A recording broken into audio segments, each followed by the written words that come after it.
Bobby. We've added some merch from when Bobby wasn't helping me figure out how to talk to him or whatever. We have a Bobby collab that is loose now on theovonstore.com. You can check it out. And we sprinkled in some other new items and restocked some old classics. Again, it's theovonstore.com. And thanks so much for your support. More. Today's guest is a comedian from Opelika, Alabama. He has a new special out on Netflix called Wet Heat. Wet Heat. He has his own podcast called We Are Having a Good Time. I'm very thankful to spend time today with Mr. Dusty Slay.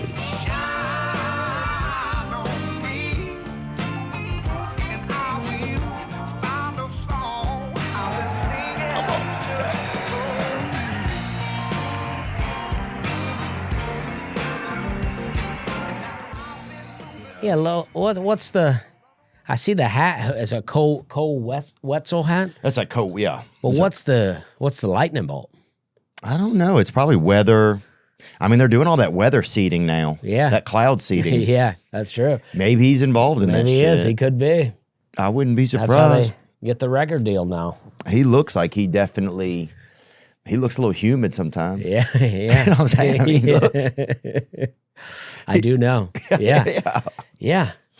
But you look great, man. I appreciate it. Yeah, good to see you. Congrats on the new special. Thank you. Yeah, I'm pumped. I mean, it feels good. I'm your third one. You're kind of your third one. I got a half hour.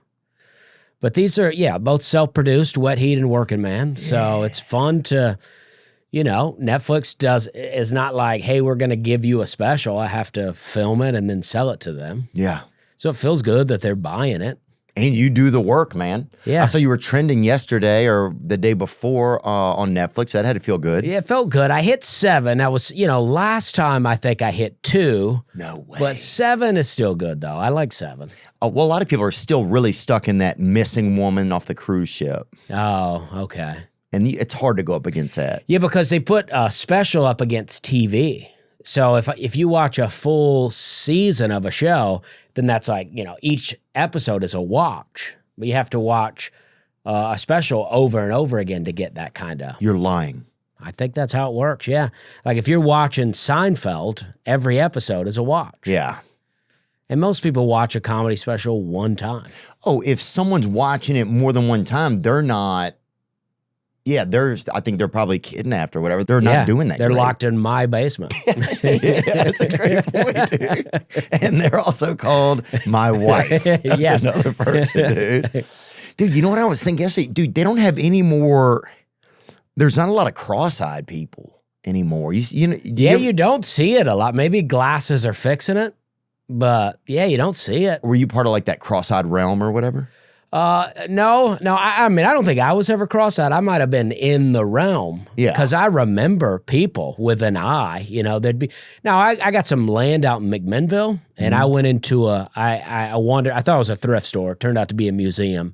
And the guy had a bad eye.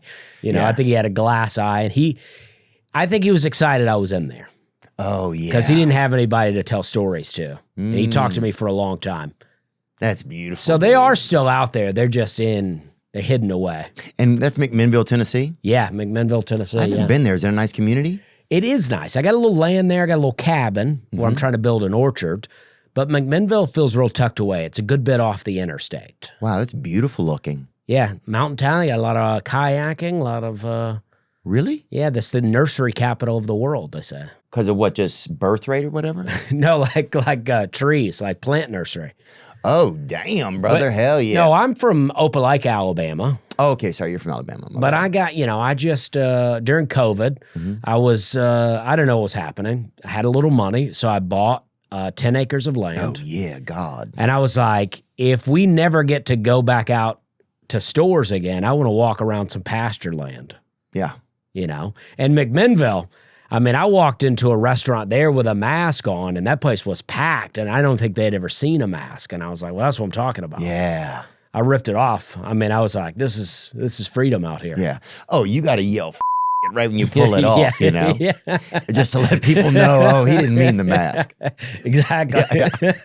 Like he may have gotten the shot, but they'll never get the homophobia out of him. Yeah, right. They'll never shake that. Yeah, I mean, he may end up cross-eyed again. But, oh, dude, yeah. Because sometimes a cross-eyed guy looks like somebody that wants to yell a racial slur but just won't let it out. Like if he did, it would just fix his fucking sight. yeah, I mean, then you don't know who he's looking at when he says it. That's true, dude. So it could be aimed at anybody. Yeah. Yeah, that's beautiful. But yeah, you don't see it anymore. I just remember when I was a kid, you would see more of that. Didn't you think you saw more of that? Yeah, I felt like there was like always like a slower class when I was in high school where you would see them come through the hallway. And you sometimes, some of them you were like, I don't know why they're in there. And others you could clearly see why they were in there. Oh, and yeah. I feel like there would be a guy with real thick glasses and you would not know what he's looking at. Yeah. Oh, yeah. Just like almost like he should have worked for a submarine, but they discontinued him when they like made the technology or whatever. Yeah. Yeah. Like, oh, he should be the one on top of the sub holding his breath. Oh, yeah. Oh, dude, totally. Bro, the first wigga they ever had in our town, they put in learning disabled, man. And I've I actually talked about that on stage, but, and shout out Brian Purvis. I just put some money on his books, actually.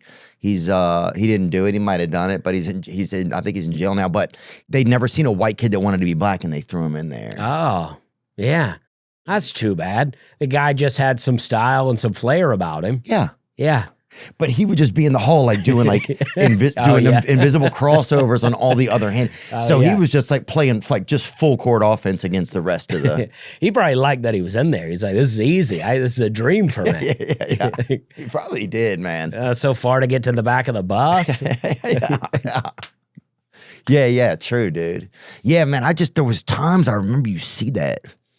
Like, I just remember there used to be more disabilities that were normal, I felt like, normalized. Yeah, like maybe they just didn't know where to put people, right? So they were just wandering around. And, I grew up in a trailer park, so I felt like there was a little bit of that in the trailer park, you know? Yeah. You never knew if somebody was just like, real redneck, real country, or if they're just, they got a speech impediment. Oh, yeah.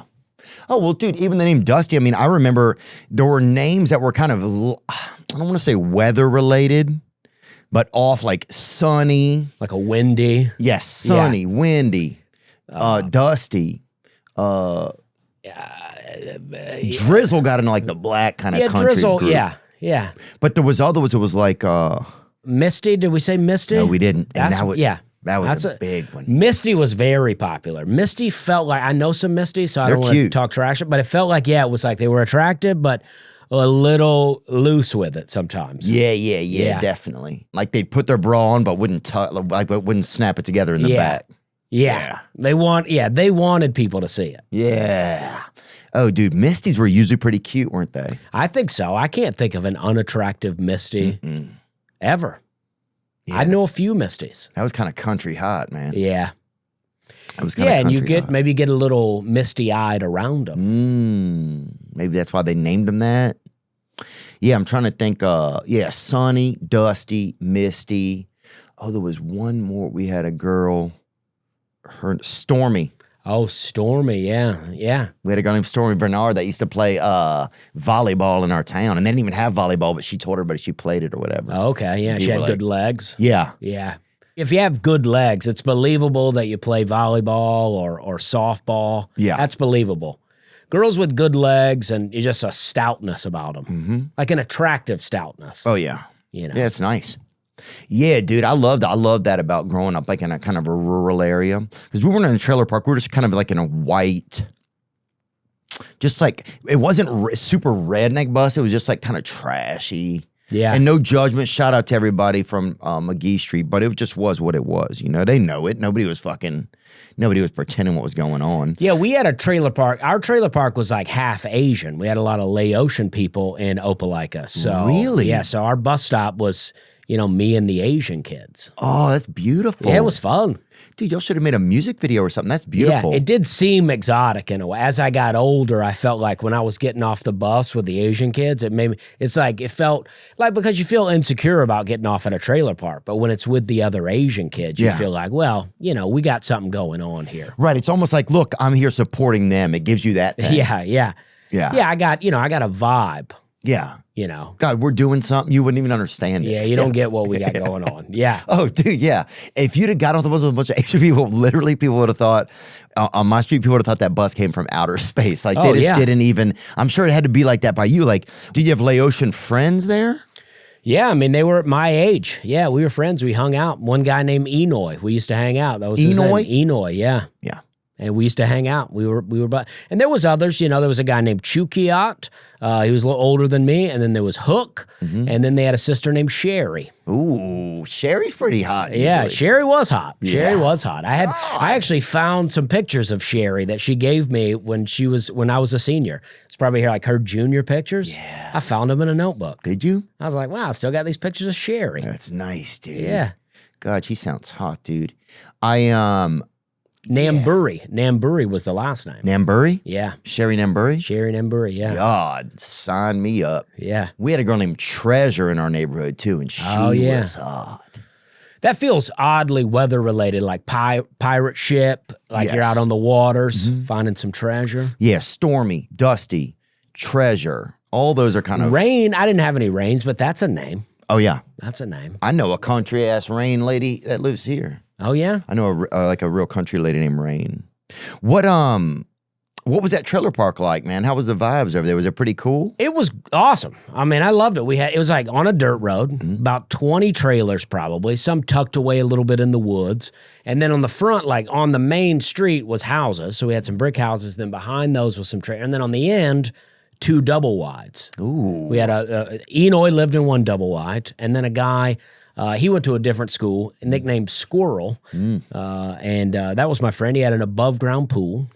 Oh. Yeah, so Squirrel had it going on. I mean, his parents were fighting all the time. Yeah. But they were, you know, he had a stepdad named Sid, and Sid was always yelling at him. But you could fight all you want when you're able to cool off in a damn above-ground pool. Exactly. Fucking heat things up. Yeah, we would pull out the tarp, and we had a slip and slide going, some Dawn dish detergent, huge tarp in his backyard. I mean, that was where it's at. Squirrel had it going on. Oh, well, it sounds like he was doing well. In our neighborhood, they had some dudes were over there smoking and getting BJs or whatever in an abandoned above ground. Oh, yeah. So something had happened. There'd been, I don't know what had happened, but something had happened. It could have been a gravity thing. Could have been domestic dispute. Somebody knifed it out or whatever. But the above ground, the water came out of it. Oh, yeah. And then over time or whatever, like men would hide from their wives over there and smoke a little weed or something at night or whatever, you know? I always heard about that kind of stuff, like these kind of things going on. I never could get involved in that as a kid. Really? Yeah, I mean, I felt like I was like, you know, I was like a good kid. I never could get involved in that BJ's and the above ground pool situation. Damn, brother. And maybe that's for the best, you know? I think it is. It turned out, you know, because the cool kids in the trailer park life, they go to jail. They end up in jail. Yeah, you're right. You know what I mean? Because they got, you know, they're getting into trouble and it seems cool, but they the don't trouble. have a shirt on, they're tattooing each other. Yeah. Yeah. But then they end up in jail. And you're like, oh, I'm glad I wasn't like as cool. Now, I was cool, but I was, you know, cool in the not getting in trouble way. Yeah, you were like a Laotian hero kind Yeah, of. because the Laotian parents weren't letting that go down. They weren't involved in that either. I don't even know that they liked them hanging out with me, to be honest. Wow. Just because you were like, you were close enough adjacent to the other group. They don't want you to be a gateway drug to... Yeah, and I was wearing bandanas and stuff, you know. I was like, you know, camouflage bandanas, not red or blue. Yeah, like Willie Robinson or whatever. Yeah. Is it Robertson? Oh, yeah. Yeah, more like that. Yeah. You know what? I'll be honest with you. I always put a T in there unnecessarily. And they may have gotten rid of it. Who knows? A lot of people are trying to hide from taxes. Yeah. You know what I'm saying? Yeah. You know what I'm saying? Yeah. If they're trying to hide from taxes. They're like, oh, no. This is Willie Robertson. I'm Roberson. Yeah, now I will admit we look similar. Yeah. I'll tell you straight up, man. I'm Roberson. Were you too hot or cold? No, I feel great. Okay, great. Perfect temperature, really. Feels good. Thanks. Yeah, I feel pretty good. I'm trying a different shirt on. I'm trying to look a little different some days. there's a lot of times I don't feel like doing. I want to stay in a similar pattern. I don't want to try something super new. But then every now and then, maybe 3 times a year, I'll get up and like I'm gonna try something different today. Okay. And so I thought I would try this. Yeah. Shirt kind of. Those kind of shirts are hard for me. I feel like the nips always come through for me. Oh, really? Yeah. This is working here. This you is have working strong for you. nipple? I guess so. I guess I do. Yeah. I don't feel like that. I don't feel like it all the time, but if I wear a real thin, like I used to wear thin shirts for work, and I could feel like I need the undershirt. Yeah. Ooh. The undershirt. I never got into the undershirt. I was a big undershirt guy. You were? Yeah. What took you there? Well, I guess you just told me. Well, I feel like undershirts were the thing for a while. Even T-shirts. And when I was in school, we would wear 2 T-shirts. Oh, it's crazy. You grew up in Louisiana. It's a bit hotter there. That's true, but you already had a shirt on to flex and be like, oh, because in our neighborhood, we had people with no shirts on. Oh, yeah. So to be like, I'm going to wear 2 shirts. Yeah. And some guys like, It looked like you took his shirt. Well, it just fucking, he didn't know a lot of math, but I'll tell you this, that didn't add up. Or either he was like, you hold my shirt. Yeah. If I need it, I'll come to you. Yeah. But don't wrinkle it. Keep it on. Yeah, keep it fresh. Yeah. Yeah, dude, I do remember in a neighborhood, like in our neighborhood, like if you got good grades, like that kind of shit wasn't cool, really. You didn't want to be like too smart. You didn't want, you kind of just had to play the game of like fitting in, but not fitting too in. Yeah, my dad would make fun of me for reading, but also wanted me to make good grades. And I was like, it's one or the other here. You can't make fun of me for doing the homework and go, why are you not passing? Oh, you can't have your CAKE and eat it too. Yeah. You know what I'm saying? Yeah, dude? If you spell in front of him, he wouldn't get it. Oh, God, yeah. Yeah, he would my dad has said, I've heard my dad say, I ain't never read a book. Oh, he likes that. It's a brag for him. Yeah. And I'm not a big reader, but I've read a book. Yeah, dude. Oh, in our neighborhood, it was like if somebody could whistle really good, they had fucking clout, Oh, yeah. Like, oh, fucking get Donnie over here. You can fucking hear. Get him over here. And somebody would go get Donnie, and he'd come down on his bike, and he's an adult with a bike, but he'd get there, and he'd pull up, and he'd fucking have half a can of beer, and then he'd whistle, It's the weird talents. Yeah. It's like you got a little something. Yeah. There was just something like, but I think that was just like what it was like. That was just the energy around, It was just kind of calm, people doing stuff. It was just pretty basic back then. Yeah, like even just having, like Squirrel had laser disc. And I remember that. My mom worked at a plant that made VHS tapes. Oh, God. So I told my mom that Squirrel had laser disc, and she got real mad at me because I guess I came home bragging about the stuff that Squirrel had at his house. And Laserdisc was a potential threat to her income. To your family? Yeah.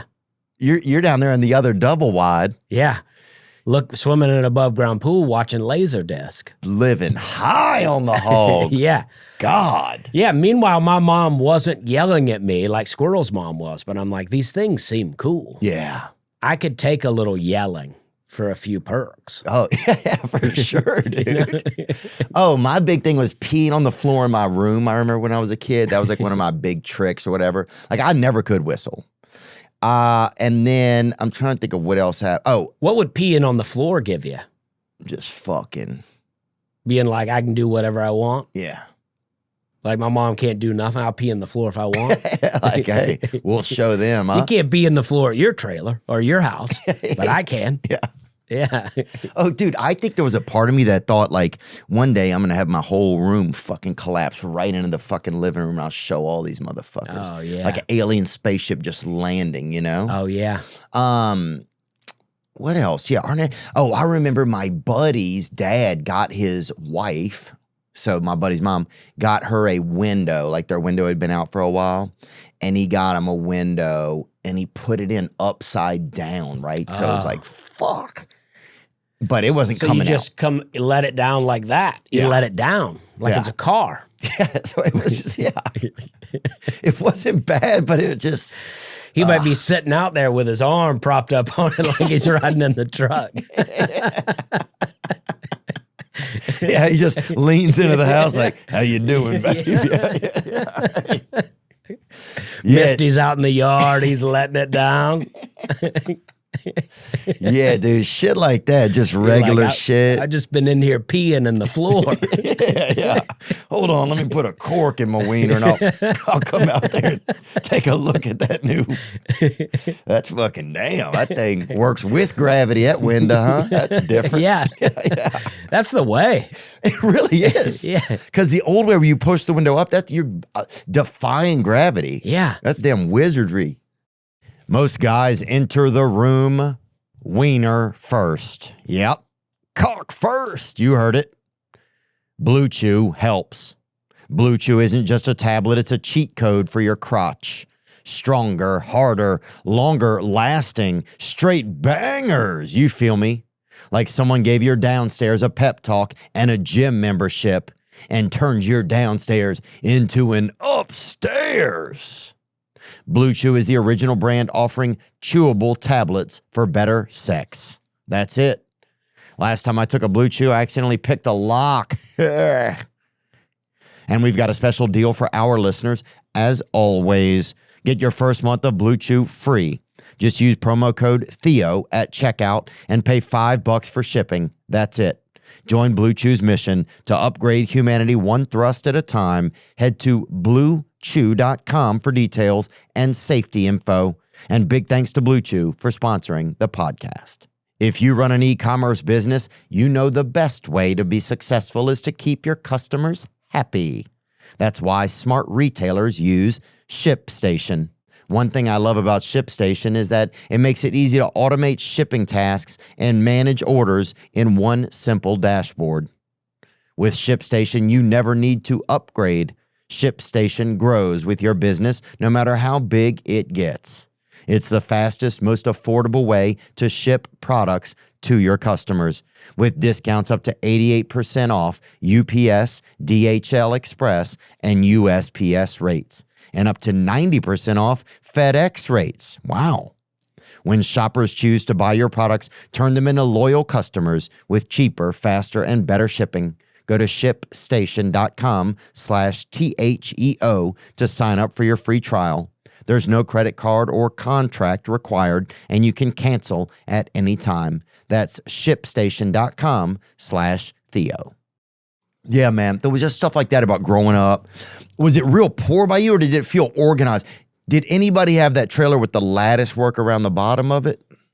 Well, I think we all had 10. I mean, I got to think somebody had lattice, but our trailer, we had 10 around it. Okay, so but you did have that skirt on it. We had it covered. Oh, yeah. Yeah. Oh, yeah. I mean, that's actually not bad right there. That looks good. Yeah. But, then cats can get in there and have babies under the trailer. Oh, with that lattice work? Yeah, they could squeeze their little head under there, and then they get in there and they start tearing out your insulation, and they have babies up in there. God damn. And you just hear a lot of meowing all the time. Oh, dude. Well, also, a lot of those baby cats are the asbestos cats or whatever, which they're, because a lot of them get up in that insulation, like you're saying, they get that asbestos on them. And then you let them in the trailer, and now you're all itchy. Oh, dude.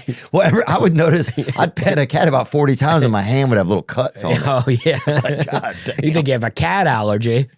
Oh, dude. The asbestos cats needs to be a group of cats that save a fucking trailer park. Oh, yeah. Yeah, you could line the cats up as insulation if they got enough in there. Just put a little bit of tuna paste on the walls in there and have them in there. Yeah. God, yeah, there was something, they had lattice work. I remember that was one good thing you would see. Dude, we had a balcony or whatever. We lived in it was like 4 apartments next to each other. And somebody would steal the wood from our balcony, right? Oh, yeah. And so. Like just wood they had laying up there or your railing? Oh, they'd steal it all. If you can find that photo, it's out there somewhere. So we come back sometimes, and my sister, each one of the bedrooms had like a door upstairs that would go out to the balcony, right? And it didn't get you anywhere. We were still in our neighborhood. We thought I remember the first time going up there. There you go, right there. Now zoom in on that bitch. Oh, they took your whole porch. Oh, fuck yeah, they did. But then you'd see it, 3 weeks later, you'd see they'd have built a fucking fence or something in their shit. And we're like, bitch. You're like, that's the color of my porch. Yeah, that's our fucking balcony, bitch. And I'm like, no, it ain't. Like, motherfucker, who do you think carved "God help us" into one of those boards? Yeah.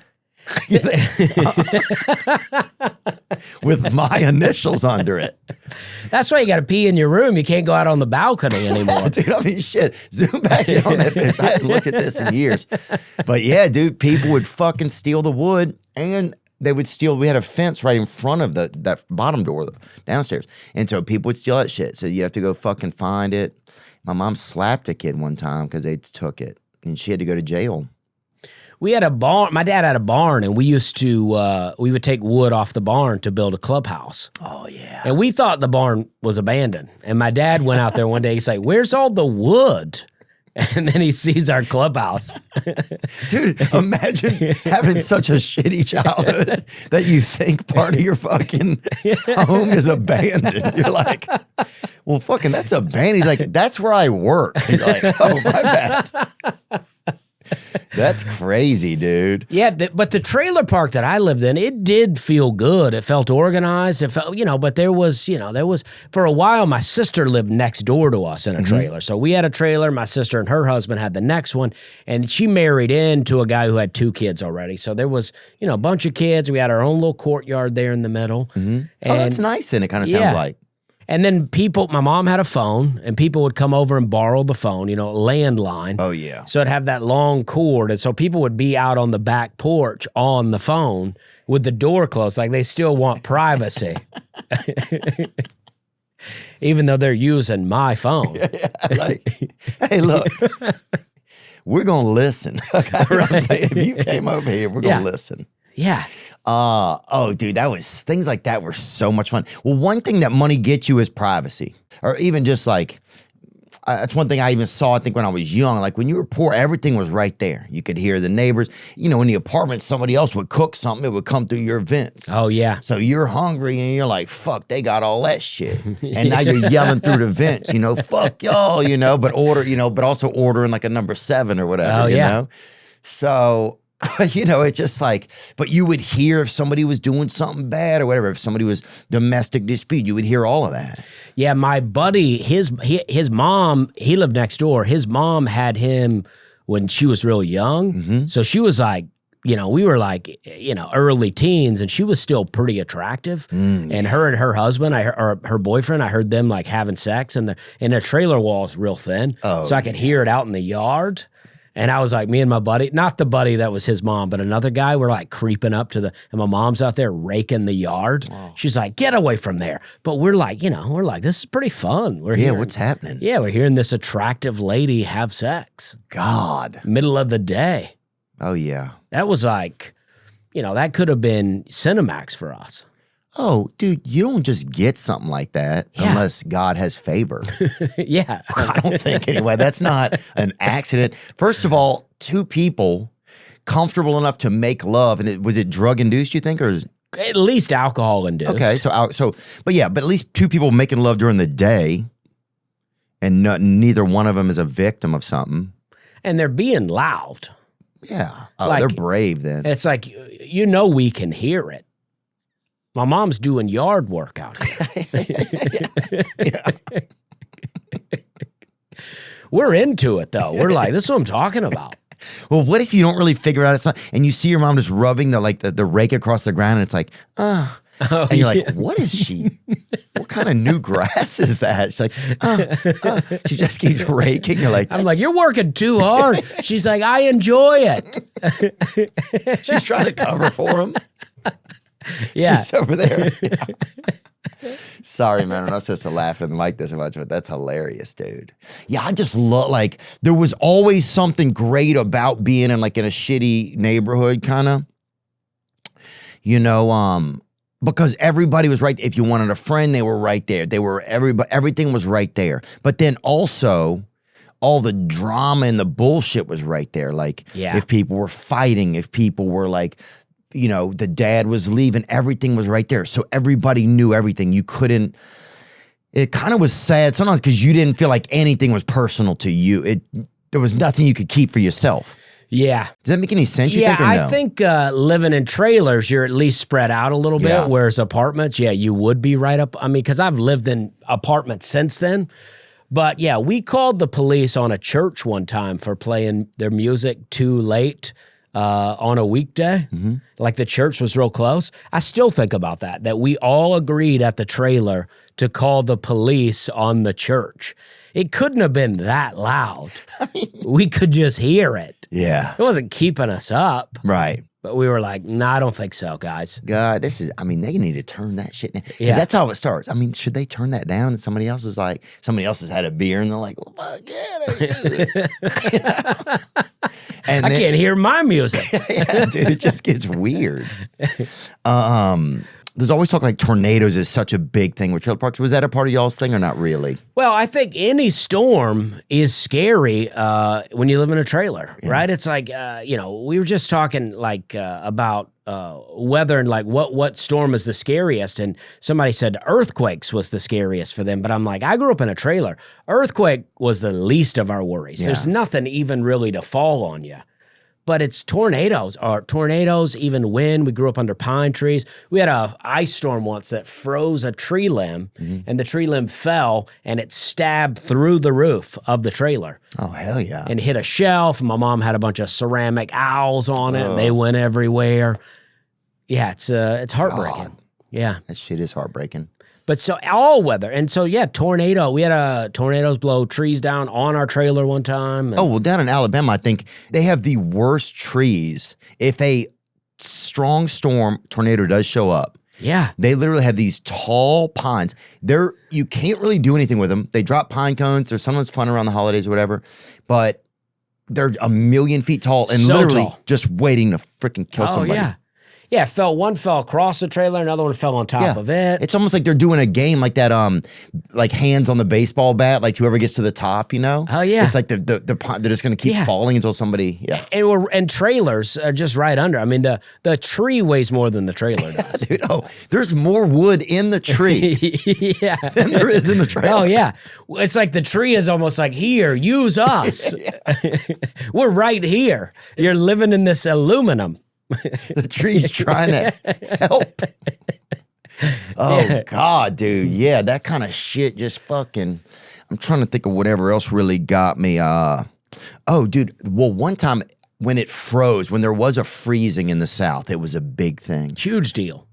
And one kid, I remember we had a basketball game, and it was a freezing, and we were playing like the rival town, and it froze, right? And it snowed at halftime, and it hadn't snowed in our town in probably 30 years or something. And so people were fucking going crazy and fucking drinking Dr. Pepper really fast and just fucking amped up, you know, and stealing gas from each other, that kind of shit. People were excited. Yeah. And one kid, this kid Lucas, had went outside and an icicle, I guess, had formed on a tree at some point and had fallen and hit him right under his fucking eye and messed his eye up really bad. Jeez. And his mom tried to like sue the city or whatever and all kinds of shit. And she's like, he was never the same. And I knew that fucking kid for that. He was never the same before it happened. You know what I'm saying? He was... Yeah, the icicle didn't really mess up his path.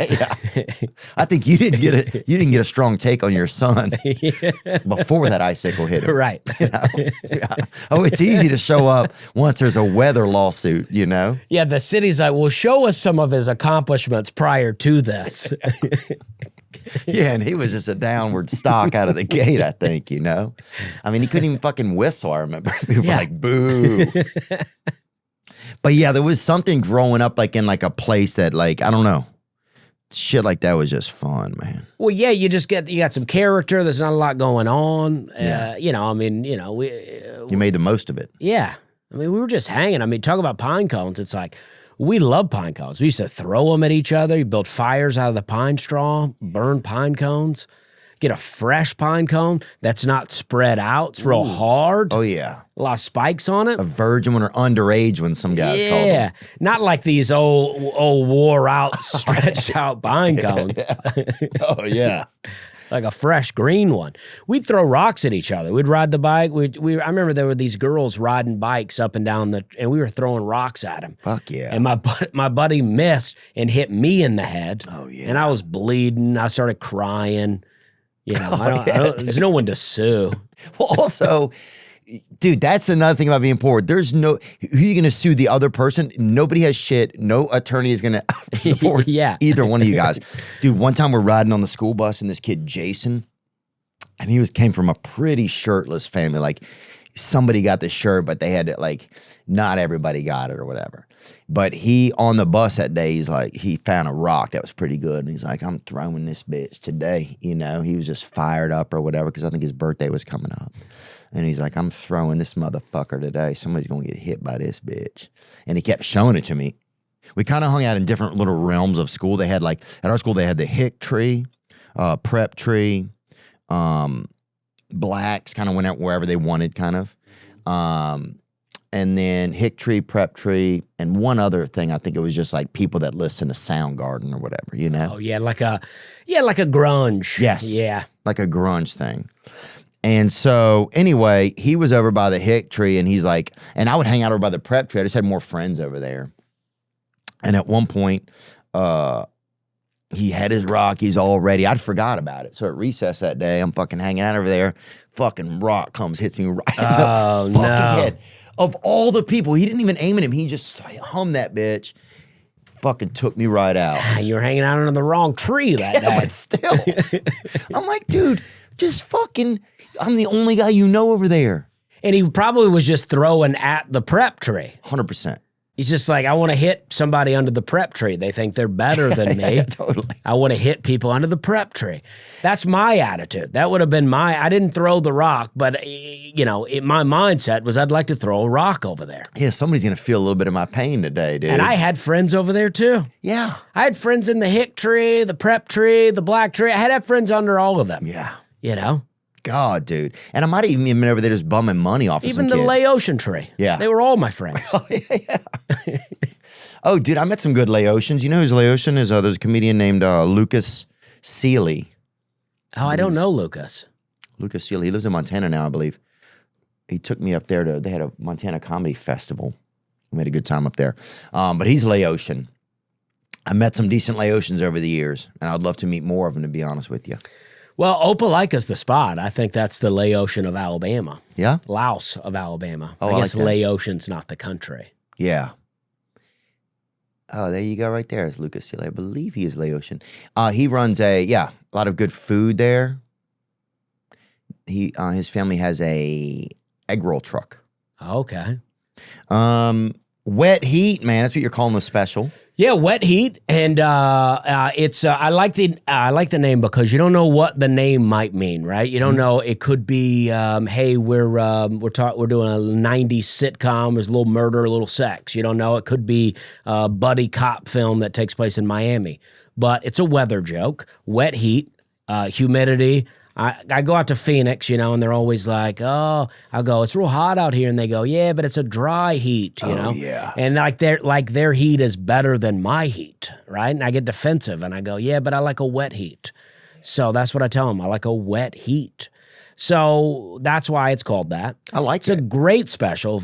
Like I had another one called Working Man that's on Netflix now. It's very good. I think wet heat's better. I like that. I'm very pumped about it. I'm all about a full spec. I got a lot of callbacks. I got a lot of things a couple of themes that come around a couple of times, and I like that. It's like it's like a Pink Floyd album. The whole thing matters.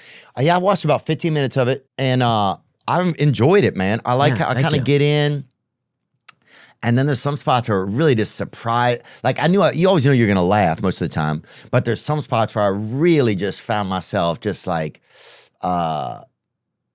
Surprise! I can't tell if it was the delivery. I don't know what it is, but just really enjoying it, man.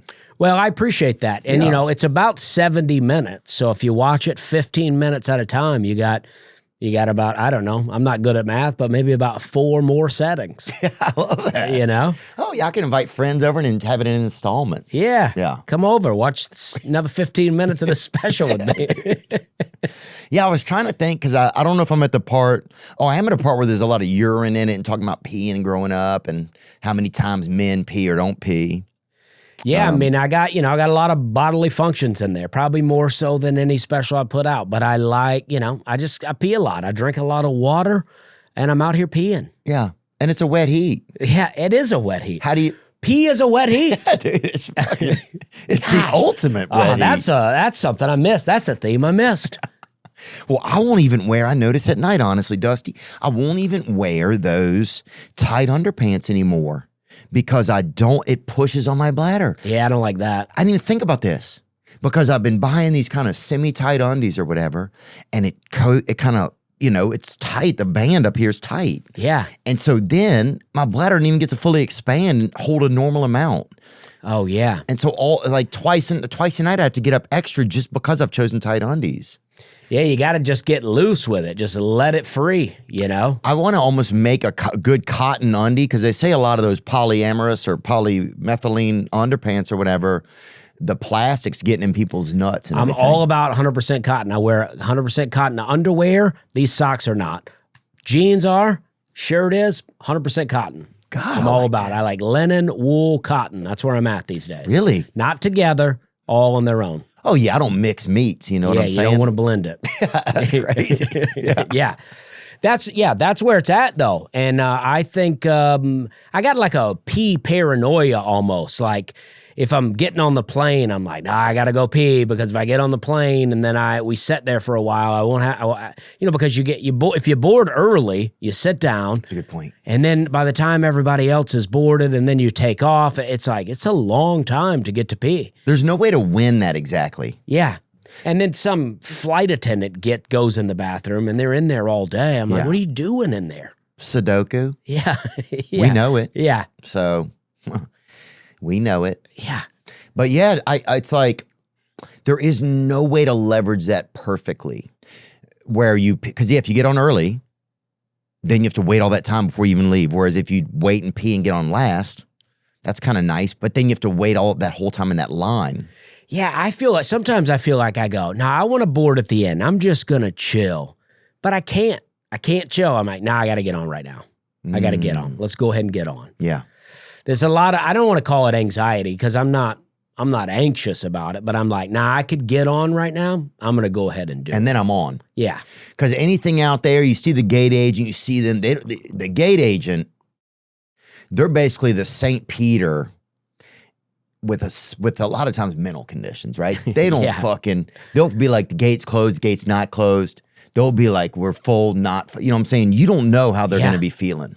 And they don't get treated well by people. I realize that, but it must be a hard life. Ugh. They don't seem happy. No. And then every time you go talk to them, they just do like this. They just do like this. They're just typing away. Like that cat meme. Yeah. They're just typing away. And it's like, what are you typing? What are you typing back there? Oh, they're probably just typing down the F word over and over again. That's what I'd be doing, I think anyway. I'm going to ask to see the screen.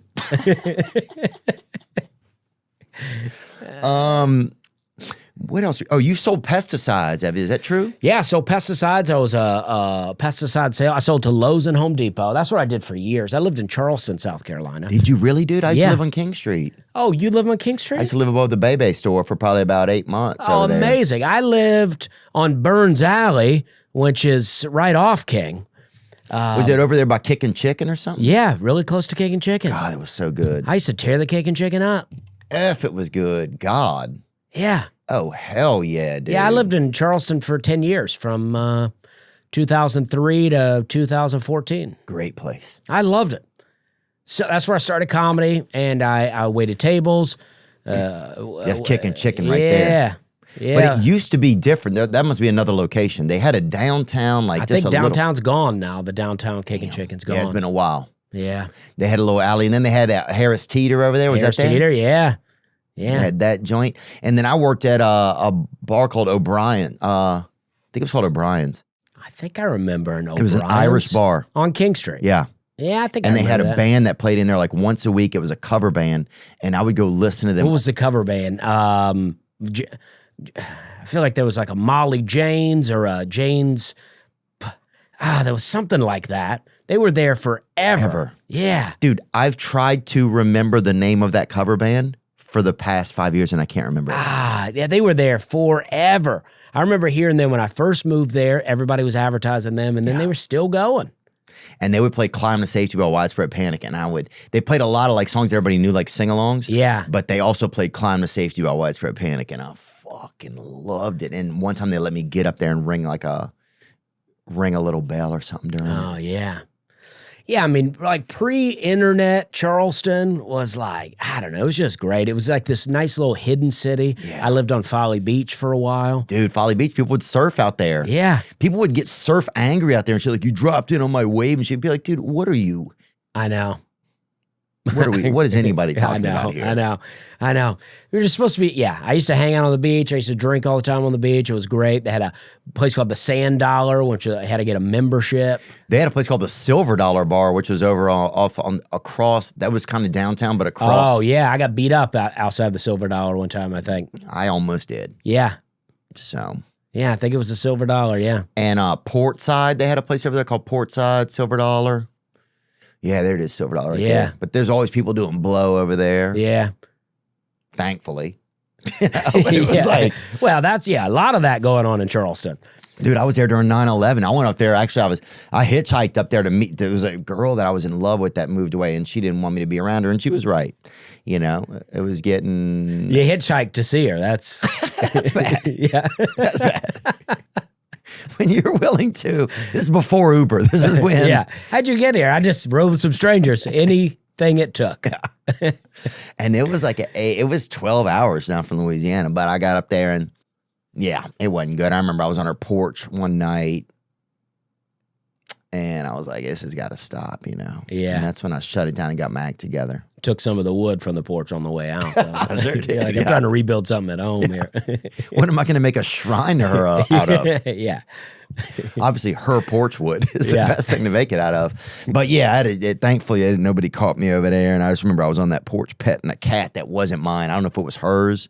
And I was like, God, I am emotionally, I've got some emotional issues, you know? Yeah. And then 9/11 happened when I was there. That was kind of wild. But yeah, I love Charleston, man. Great place. Yeah, it's awesome. My friend said you gave a speech at his school in Louisiana. Oh, Metairie, really? I think, is where he grew up. I forget the school. He told me. But I believe you. It's a boys' school. I can't even remember. Oh, it was a boys' school? Yeah. He said, yeah. It was Rummel or something? I think so. Maybe so. Oh, my God, dude. That just came back to me. Oh, it might have been when I was just in student council, but maybe not. I don't know. Dude, I fucking forgot about that. That's crazy. It's weird how life will go on and you just remember things that happen. Oh, yeah. You know? Yeah. I mean, like, the brain is super weird. Like, you can just, it feels like channels just open up and you go, oh, whoa, here's a bunch of memories locked in here. Do you think our brain that all of our memories are available in our brain? I think so. But maybe our brain remembers them differently because people will tell stories about me and I go, that's definitely not how it happened. Yeah. But am I remembering it wrong or are they remembering it wrong? I got punched in the face by a female firefighter one time. Yeah. And this guy, my buddy, he tells the story all the time and he always tells what I said. And I just know that I didn't say that. But I was drunk enough to get punched in the face. So maybe I don't remember it. Right. And then at that point, what if you know you were drunk enough, it's like, well, do I want to disrespect this story by just trying to put maybe my current ego in it, even though but if I was drunk, I was out of control, could that have happened? You know? Yeah. And then it's what I realized from growing up, a lot of my friends, I'll tell stories from growing up. My friends are like, dude, I don't even remember that. I'm like, you don't fucking remember that? I'm like, dude, that's like the only thing that that year, that was the only thing that happened. You don't remember? Oh, yeah. I'm just amazed that some people don't remember things. I think sometimes with us as comedians, like we're spending time thinking about stuff to write jokes about it, that we can recall all these things. But like people that aren't trying to think about it, they're like, oh, I can't believe you remember that. And I go, this is all I do is sit around and think about this stuff. That's a good point. And even if it's not me actively doing it, there's a part of my brain that I think is obsessed with being young and growing up and like wants to have all of that as much as I can. Here it says right here, is this Perplexity, man?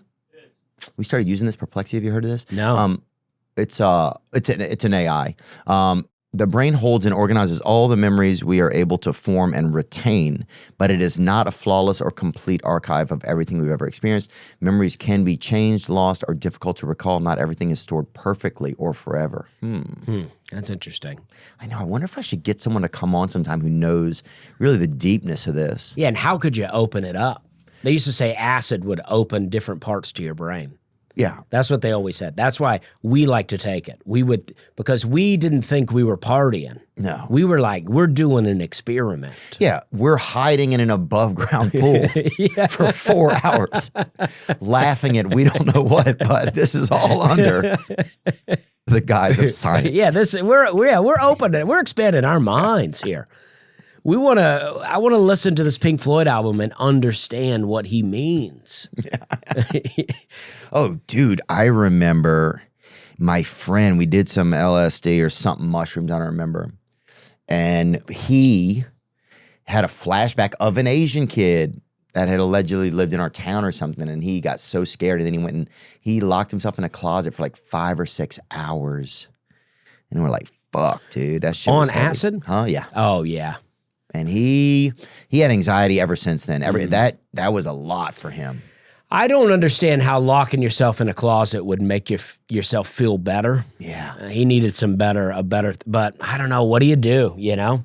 Yeah, and if I knocked on the door, he got very racial and very like, I don't want to say anti-Asian or whatever. He just was going through a lot. And I was like, I'm not going to fucking bother him. What am I going to do? We're having a good time. Yeah, what am I going to do? Get a fucking one of those like straw hats and like a fish basket and fucking just go in there and rattle his cage? Hell no. I'm going to support my buddy. And that night we're at another dude's house. And I was like, I'm getting out of here. And he's like, you shouldn't leave, dude. You fucking took all your clothes off in the backyard. And I was like, yeah, well, fuck you guys. I'm not being caged up by this fucking white hate or whatever. You know, I'd get out there. I go get in my car. It was a 1984 Ford Escort. Oh, yeah. And thankfully, I accidentally got in the back, right? I kind of stumbled trying to get out of the door, pushed the seat, went forward, honked the horn, the front horn. Because I was in the back seat. The seat moved forward and honked the front horn. And his mom came out and thankfully shut it down because I could have fucking driven off. Yeah. You know? Drugs can get scary, man. Drugs and driver's licenses, dude. I've driven on acid many times. And really? It's, and it's a blast. I mean, it's a disaster. It shouldn't happen, but it was. That's another thing. Small towns, you know, you're out late enough. Nobody else is out there. No. What's the danger, really, you know? Oh, yeah. The birds are gone. The dogs even shut down. Everybody. Yeah, you know? we would drive around. Me and my buddy, we drove around. We were like so out of our minds. I was like biting the steering wheel while I was driving. Oh, oh, dude. I remember one time we drove past, we just taken this LSD and we drove past a cop and he stopped us, dude. And he's like, what the fuck are y'all doing? Blah, blah, blah. And we caused trouble in town before. And he's just like, I don't remember what his reason was, but he's like, I don't want to see you guys out again tonight. And we're like, yes, sir, no problem, not a problem, no, definitely not, yes, sir, no, sir, right? Yeah. We covered every base, right? Yeah. Right? Dude, fast forward 5 hours later, we are just gleaming on this LSD. We are fucking, you know what I'm saying? Like, Yeah. I'm like kind of fucking being like, oh, just saying shit like, oh, I think there's way too many teeth in my mouth, right? Like, Yeah, oh, yeah. We're not doing good. And we realize we are coming up on the same street exactly where that cop is parked, and he's fucking parked there again. And we're like, motherfucker, we promised this dude we would not, and we're fucked up. This is not going to end well. And we thought if we go, this is our idea, dude, if we go as slow as possible, he won't see us, right? That's what You're sneaking by. Yes. Yeah. Dude, yes, if we go fast, that's how they catch everybody speeding. Yeah. We go as slow as fucking possible, dude. All looking. Bro, he caught us so fast, dude. Put us all in for the night. God. You're like, hey, we're trying to get home. Yeah. You told us to get home. We're just looking for it, man. Yeah. With prices going up on just about everything lately, dealing with money can be stressful. Luckily, Rocket Money can relieve some of that stress and help you feel confident in the financial decisions you make. Rocket Money is a personal finance app that helps find and cancel your unwanted subscriptions, monitors your spending, and helps lower your bills so you can grow your savings. I have seen Rocket Money work firsthand. I have friends that use it to keep tabs on subscriptions that they have and help them cancel subscriptions that they didn't know they were a part of online or on different apps. Rocket Money's 5 million members have saved a total of $500 million in canceled subscriptions, with members saving up to $740 a year when they use all of the app's premium features. Cancel your unwanted subscriptions and reach your financial goals faster with Rocket Money. Go to rocketmoney.com/THEO today. That's rocketmoney.com/Theo. rocketmoney.com/Theo. This is an ad by BetterHelp. Workplace stress is now one of the top causes of declining mental health, with 61% of the global workforce experiencing higher than normal levels of stress.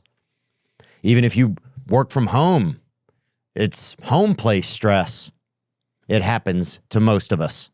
I've had problems in my life dealing with things, keeping things organized, keeping the flow, trusting myself, trusting my instincts, etc., etc.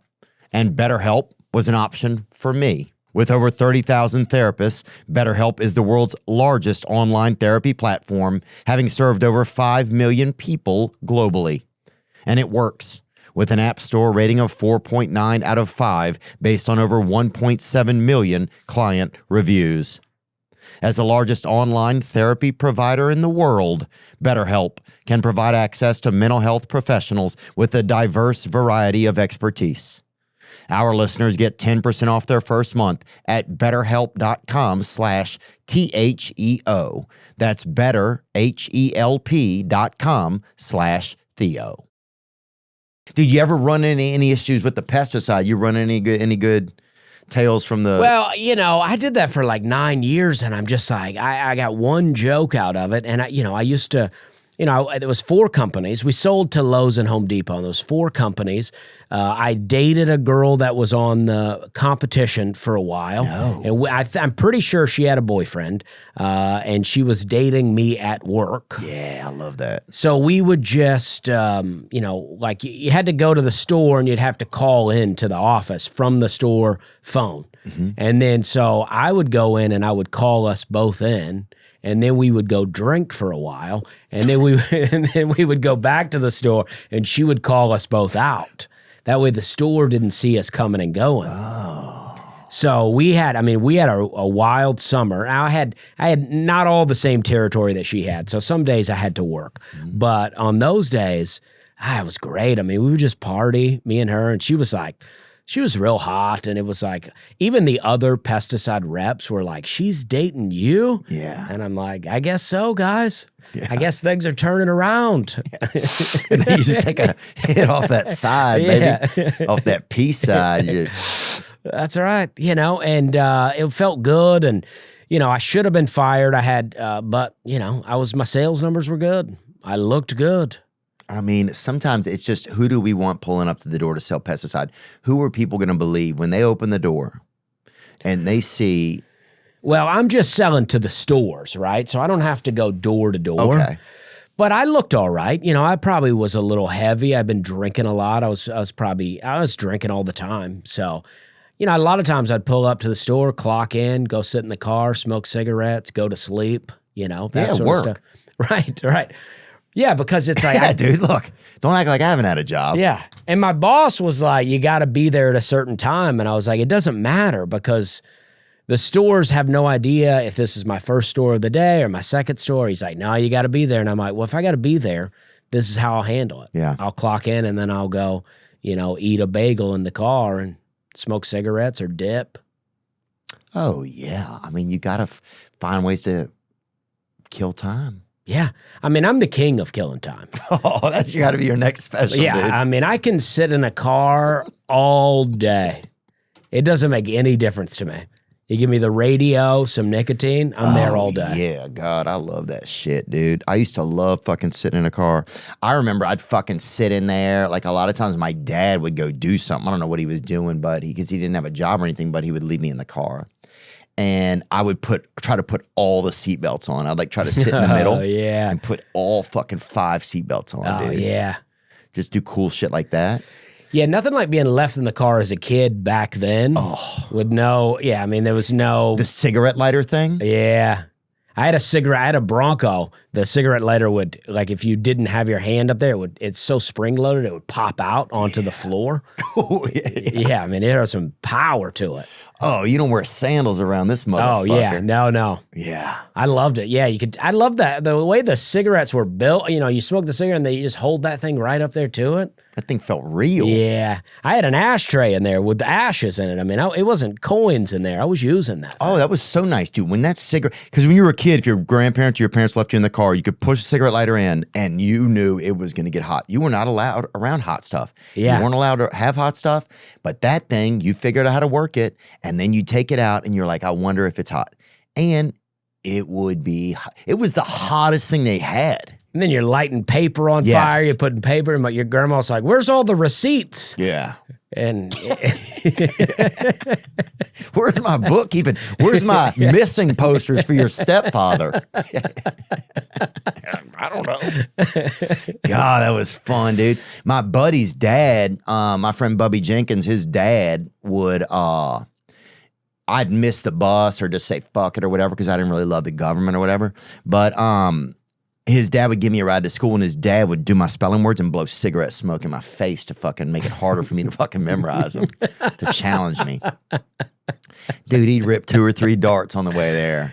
You got to love that kind of help. You're like, I really appreciate that, because then you're good under pressure. Yeah. Like I learned to drive a stick shift with my dad yelling at me. Yeah. Like yelling at me about not knowing how to work a clutch that I've just tried for the first time today. Yeah. And so you're like, now I'm good. I can drive a stick shift for the rest of my life. Oh, yeah. Especially when your sexuality's under threat when it came to anything back then. It was like, you don't know how to do this shit, damn it. Yeah, it's like, this is my first time. And he's like yelling at me. And we're on a back road. There's not traffic behind us. Everything was a Vietnam back then at times, man. It was, and also the pressure, just growing up, everything felt intense, learning things and wanting to get them right and be cool and know the cool stuff. Yeah, I mean, my dad knows how to do a lot of things, but is not a teacher. Right. So, you think you're doing it right, and you're like, there's a lot of pressure to be doing it right. Yeah. But it's never right. Yeah. He's going to tell you how to do it. Even if he told you how to do it and you did it that way, he's going to be like, nah, like this. Yeah. I'm like, no, this is the way you told me, though. Yeah, but do it like this. Yeah. We're not doing it like that. I don't know where you learned that shit. Yeah, we don't do it like that anymore, I'll tell you that. Oh, yeah, dude. Yeah, I mean, I would tell you a story about my dad teaching me something, but he didn't teach me shit, dude. And then, but he would, once I was tall enough, would expect me to be able to drive in places, right? Because, I mean, my dad was just so old, and one day he's like, I think you can do it. And I was like, what? And he's like, I think you can drive me to Slidell. And I was like, I don't know. And how far would that be for you? Probably 17 miles, right? Okay. I was like, I don't know, but you want to do it. Yeah. You want to support your dad or whatever. And I did it, man. We fucking got out there on the interstate. He gave me some why would guidance. he need you to drive? He was so old he couldn't see that good. Okay. But we had to get there. And so it was like, what are you going to do? You know? Because he used to do those credit card signups at colleges. He'd get people to sign up for credit cards. And he'd get me out there on the table to call them over and whatever, and, make promises to him or something. And so we'd drive over to Southeastern Louisiana University or Delgado or some school somewhere. And we'd pull all this shit out, and he's giving out free candies or whatever, whistles or something, or it'd be like a whistle that yells a slur or something if you hit the right octave on it, or frisbees, shit like that. So he got money for signing people up for credit cards? If people signed up, I think he got like $1.50. Wow. But I think it had to be approved and shit. Yeah. But I'd sit there and fill a couple extra out while I was there. Yeah. Just fucking, we're killing time. He had no idea what was going on. He'd be fucking asleep, awake, fucking he'd go to get a sandwich, fucking fall asleep over there. It was just like, it was like a huge game of hide and go seek. And that's why you'd need to get to Slidell. Yeah, for sure. So you're driving, you're working it. This is learning things. He may not be teaching it, but you're learning things. Yeah, that was it, man. You're learning to hustle. Yeah, it was the hustle, dude. It was fun, though. Yeah, any other blue-collar kind of jobs that you had? Well, I did restaurants mostly. I worked at a restaurant called Hyman's in Charleston. I don't know if you ever went there. It would have been around. Nice. Yeah, it was nice. It was nice. It's a tourist spot, but it's good food. Bring it up. I mean, it's. I think I went there not long ago. It's a hot spot. They have they have a lot of pictures on the wall of famous people that have been there over the years, and I finally have my picture on the wall. I'm finally on the wall. I was like, that's what I'm talking about. Let's go, Hyman's, baby. Yeah, and Hyman's is great. There were so many employees at Hyman's that I run into people still all over the country that I used to work with. Why was there so many? It just was. It took up 3 addresses. Wow. On the street, and then it was a second floor, first floor and second floor restaurant. That's beautiful. Yeah, actually, it was like from 213 to 221. That many addresses on the block. It was great. We should go do a show there sometime, man. We should. I mean, Charleston is the best. That would be cool. I started the tour I'm on now started in Charleston. And so. What did you do? I don't even remember. It's probably North Charleston Performing Arts Center? On campus. Oh. The Gilliard? Maybe. Yeah. Very nice? Yes, very nice. Yeah, I just did the Gilliard too. Very nice. I watched the Gilliard be built. Wow. So I was like very happy to do that. I mean, because a lot of people that's where I started comedy. So a lot of people I started comedy with and people that knew me around that time all got to come there and see me. Dude, that's pretty exceptional. Yeah, it was a big deal. Yeah. Yeah. Because being a comedian, everybody thinks you're just hiding from your parents or whatever until you get something people can see. Yeah. It's a weird thing to tell people you're doing, I feel like. Did you feel like that? Yeah, I mean, even doing TV, it can still be like, you could still be not necessarily seen like you're doing great until they see you in a big venue and they go, oh, look at all these people that bought tickets to see you. Yeah. It like means more then. Yeah, or on a show, they have to see something. And they'd be like, well, what do you know? Yeah. I just did Hollywood Squares. I think a lot of older people in my life feel like I made it when they saw me on Hollywood Squares. Oh, definitely. Yeah. Yeah, everybody has their own idea of kind of what making it is, you know? And it could be anything. And it could be from any, it could be some people thinking it's Charlemagne the God show. It could be some people, oh, here you are right there, dude. Yeah. Justin Long and Drew Barrymore were on there? Yeah, I did another episode with them, and I was where Jeff Dunham's at. So I was right next to Drew Barrymore. Wow. And she was up in my square, so it was very fun. She was, I was like, yeah, it felt good. She's cute. What's some great folks in there? Yeah. Dude, that's exciting. That's like a huge show from growing up. Ron Funches is on there. Oh, who's the host? Drew Barrymore. Oh, the host is Nate Burleson. Nate Burleson. He's awesome, Yeah, dude. he was great. Nate's a great dude. Very nice, very funny. Yeah. Yeah. Super talented, man. I mean, what a neat, that guy's be able to have 2 careers. Great football player and does a great job hosting. Yeah, I mean, I don't know how long this goes, but he's really great. Yeah. Yeah. He does a couple of different things. He does some different stuff. I'm trying to think of any other blue collar jobs. Well, I was a pizza delivery guy for a long time. I worked at Papa John's. I mean, that feels blue collar. I mean, it feels like stoner blue collar. Yeah. That's what I did out of high school. I did delivered pizzas, and it was great. I used to, I was getting high a lot, so it was like, you're riding around your own hometown. You know where everything's at. There was no GPS back then, so you know where everything's at. And you're just getting high, listening to the radio. It's a perfect job. You ever whip a slice out of somebody's order or anything? No. I was very anti that, but I would. And I respect that. I want to say that. Yeah, I never mess with people's food. I can't do it. Yeah, me either. I've never done anything like that, But I used to pick up my friends at the gas station. Mm-hmm. They would meet me at the gas station. I'd pick them up, and we'd all smoke weed together while I delivered pizzas. That's fucking cool. I don't think they had anything going on, but I also think it was cool for them to just ride around while I was working. Yeah. So I'd pull up to people's houses with 4 or 5 dudes in the car, Had a guy one time meet us outside and we were still smoking, and it's like a little awkward. You start to get extra polite. You're like, "How are you today, sir?" "Thanks for choosing Papa John's." Oh, dude. There's nothing better than that shit, dude. The awkwardness. Dude, I used to get fucking high and fall asleep all the time. My friends didn't want me to go out with them because they're like, dude, you just and I would hit a lot of the weed and then I would literally fall asleep for the next 4 hours. Yeah. And they'd just pick me up and they'd still have to drop me off at the end of the night. I would just lay in the back of the car or whatever. And I think I was just growing at the time, whatever. Your body's just dealing with shit or whatever.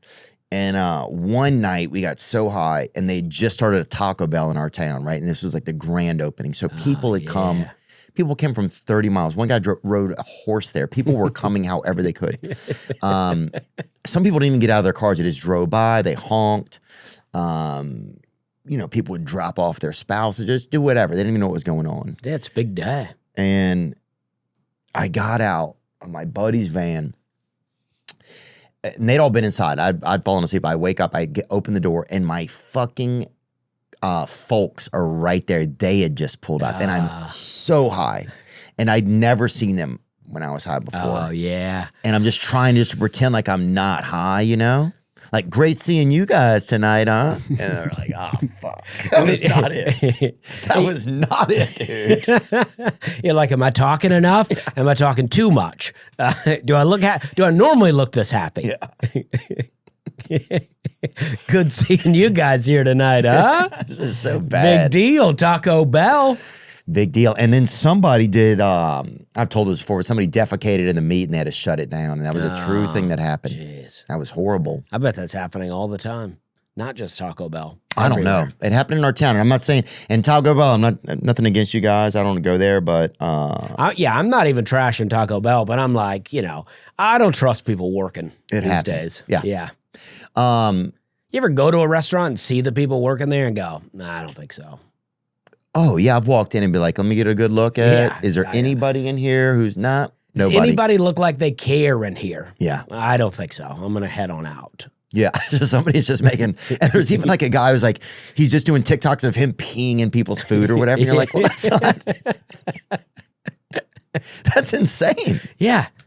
Yeah, there was it was a bit of a Taco Bell thing going on for a while where people were. Yeah, tell me. It wasn't Taco Bell, but they were working there. And these people would take the hard shells and they would just lick. They would go down and lick all the hard shells in the stack. And that was TikToks for them. Yeah, that's crazy. And then there was a thing where people were going around opening ice cream in grocery stores and licking it and then putting the lid back on. And that was, I think, kind of a black community thing too. It's just like, but if you're not putting the plastic over your ice cream, I'm not buying it. Yeah, here we go. Look at this guy. That's the white version of right there. But hold on.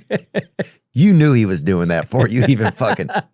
And that dude should be cross-eyed. The thing is, these days, that guy, both of his eyes are functioning well. We don't know if the other one looks good, though. That's a good point. That's a good point. That hit the other. He may be looking straight ahead on the other one. That's why this one's so far over. Dude, we had a cross-eyed dude, and he'd always try to like do his hair different. He's like, how did? And we're like, dude. Just fucking do you like no judgment. We love you. We fucking love you, dog. But you could have the fucking mohawk and people are still gonna be like, damn, that cross-eyed guy is doing what, Yeah. You see the mohawk on the cross-eyed guy? Yeah. It's like, God, he must not be doing well. It's like, you need a very organized cut, Yeah. You want to be everywhere else. You want to be as presentable as possible. Yeah. You need a cut that tithes, right? Your haircut needs to look like he gives 10% a month to the Lord, brother. Yeah. You want to look like something just happened to you. Yes. Like, oh. I fell out of a business meeting. I lost a wheel on the rolling chair. Yeah, just fell out of a business meeting, hit my head really hard. Fell out of my limousine on the way here.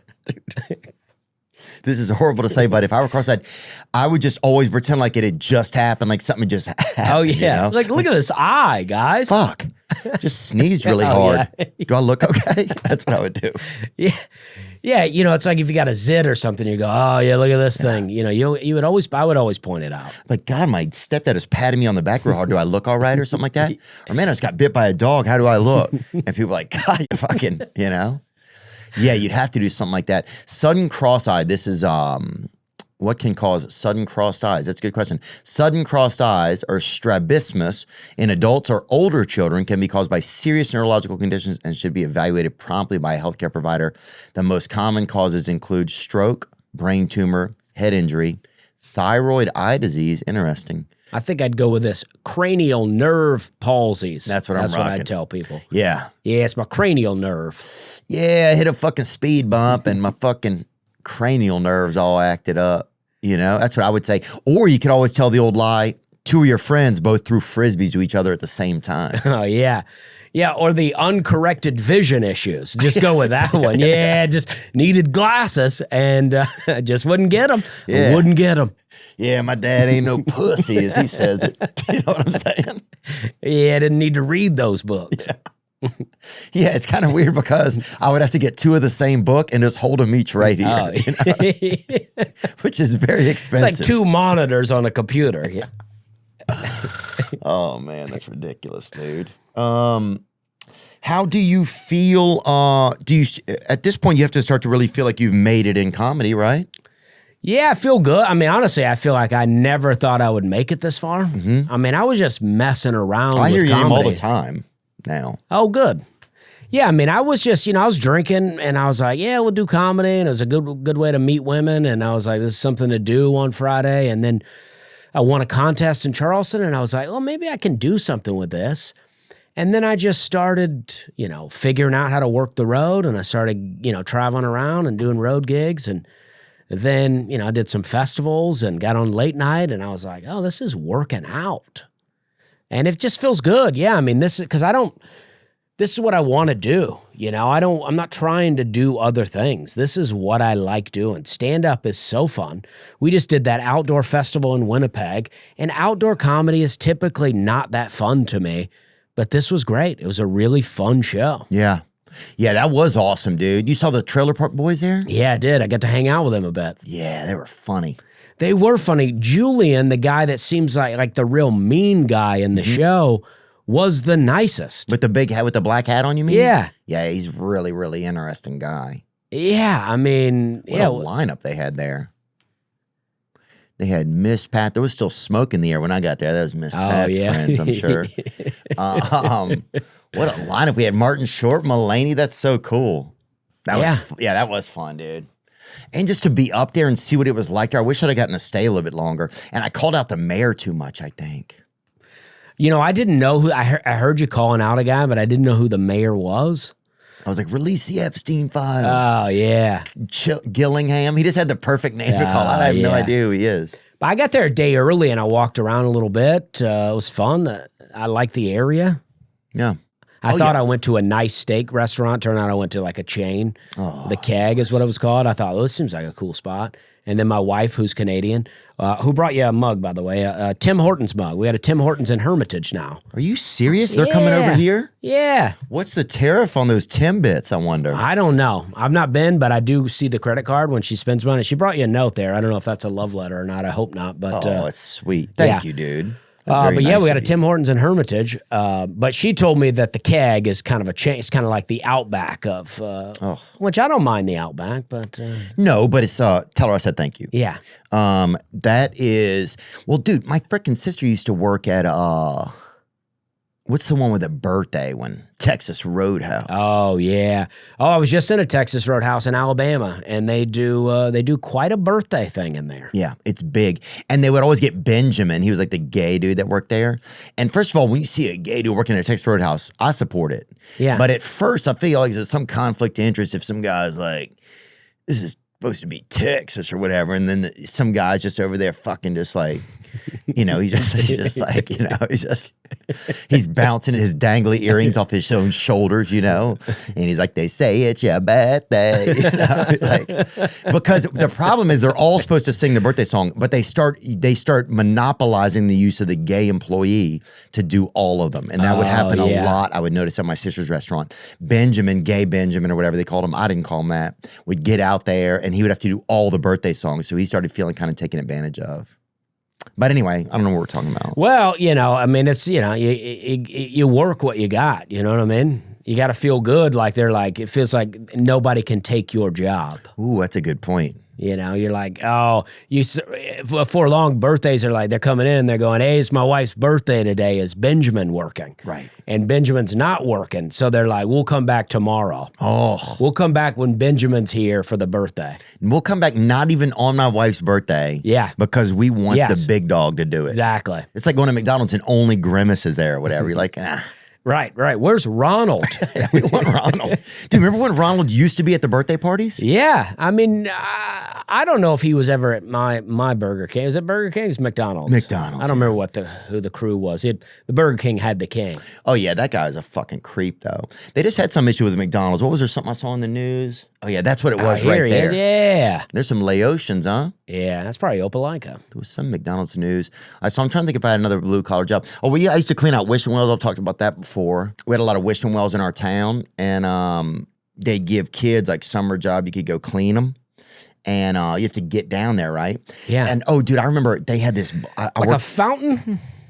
No, like a wishing well. Like you had to get down in the well. There. Yeah, so you had to get a ladder and get get down there and get all the stuff out. But there'd be money down there. Oh, and you got to keep the money. You got to keep a share of it. Okay. Now, you didn't get to keep all of it, but they didn't know. But you didn't want to be dishonest. But anyway, the kid they partnered me with was this black kid, and I'd go down, and he was just supposed to keep people from making wishes or whatever while I was down there. But when I got down there, he was like, this is at a time in the world when I think a lot of black people they were scared of like magic and shit like that. Some of that was still, because of whatever had happened in the past, I think, like getting this box and, I'm going to make you a millionaire, whatever trick had been played in a lot of black communities or whatever. So anyway, I'd be down there, but when I started just talking up to him, it sounded real scary, I guess, because of the echoes and shit. So he'd get all fucking scared, right? And I'd have to go back up and be like, dude, it's just me. Like, fucking chill out, dude. Yeah. He's a nice kid, dude. This kid named Alton. He's like, I'm not trying to make a wish. Yeah. But he'd just be like, what's happening to you? He gets so freaked out. And I'm like, it's just me. And I'm like, it's just me, So he'd fucking run off and get help and shit. I was like, it was horrible there, dude. It was just fucking a nightmare. But he was so freaked out. But anyway, that was one job I had. You're down there collecting wishes. Well, you're getting the money, but there's also a lot of people throw trash down there. Oh, yeah. Crime equipment. I like to think there's somebody there coming to make a wish and sees you come up with all the money, and it ruins it for them. Yeah. I hope not. I hope that, that wasn't witnessed.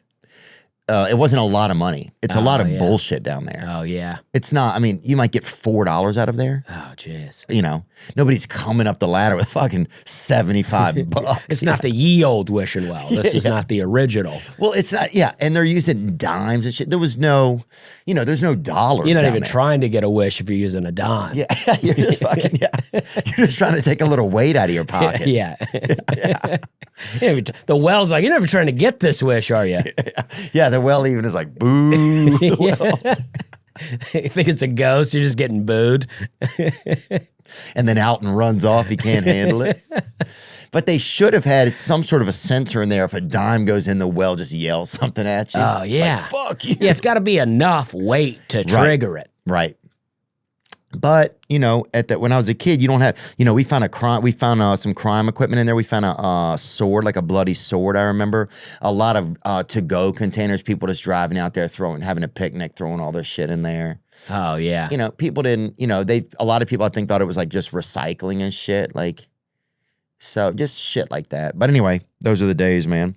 What's happening in the news right now? What do we got, dude? Nationwide McDonald's boycott planned for August 1st.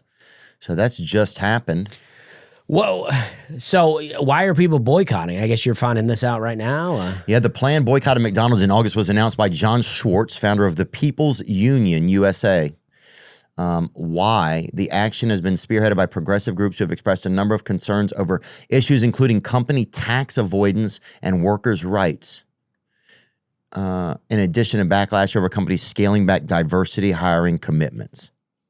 Well, I've been boycotting McDonald's for a long time, I think. I don't eat there, but not a real boycott. I just don't eat there.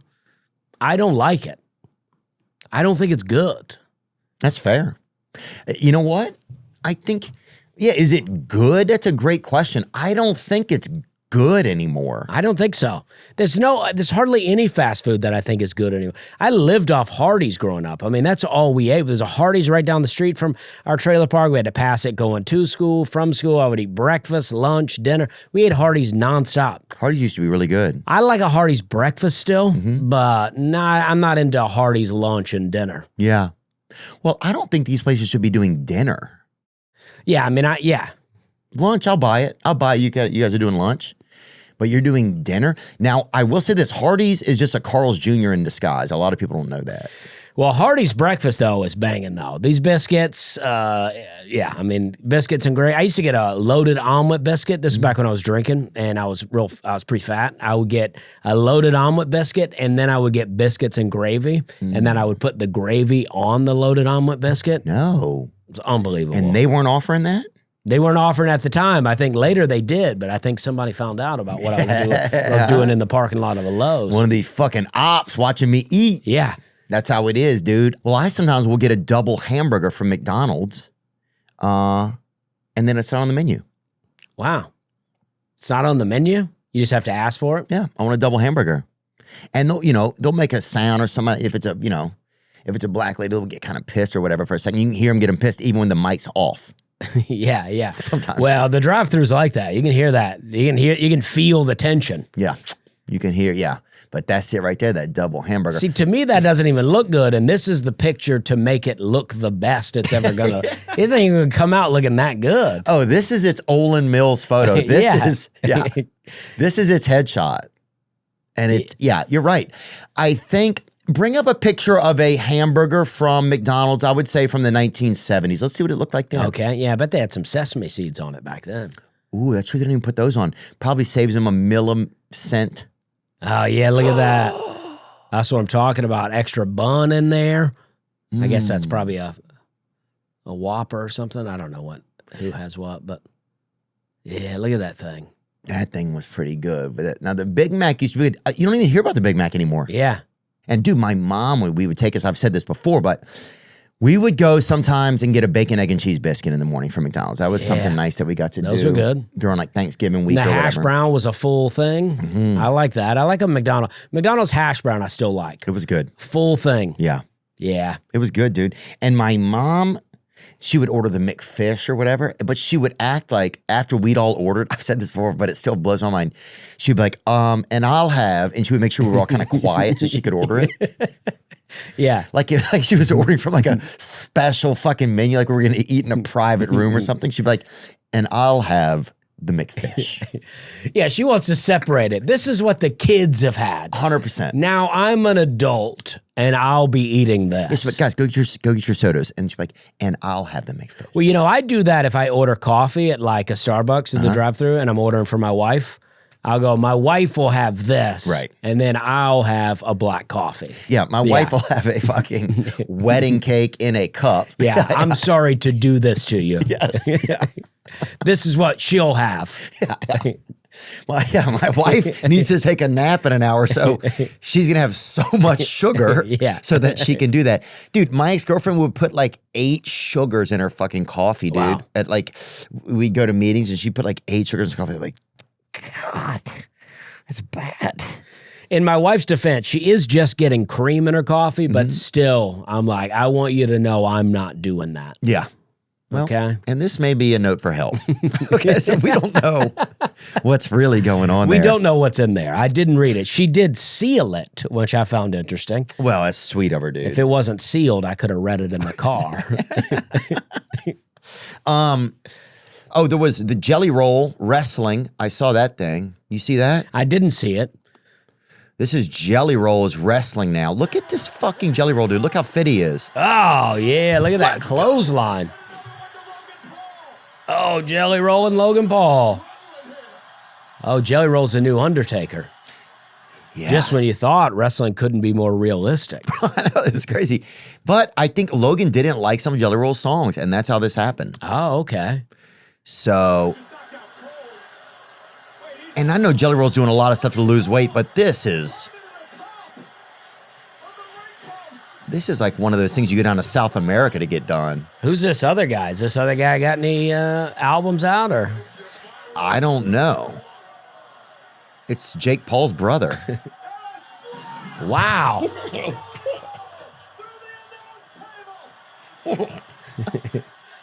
Okay, I think that's enough. And look, they hug at the or they're trying to fucking kiss real quick. Here, but hold on, go back. There's a little bit on this video that is also, first of all, great job. What a move by him, Logan Paul. Yeah. Oh, it's Logan Paul is a good wrestler. That's amazing. He is what it takes for this sport.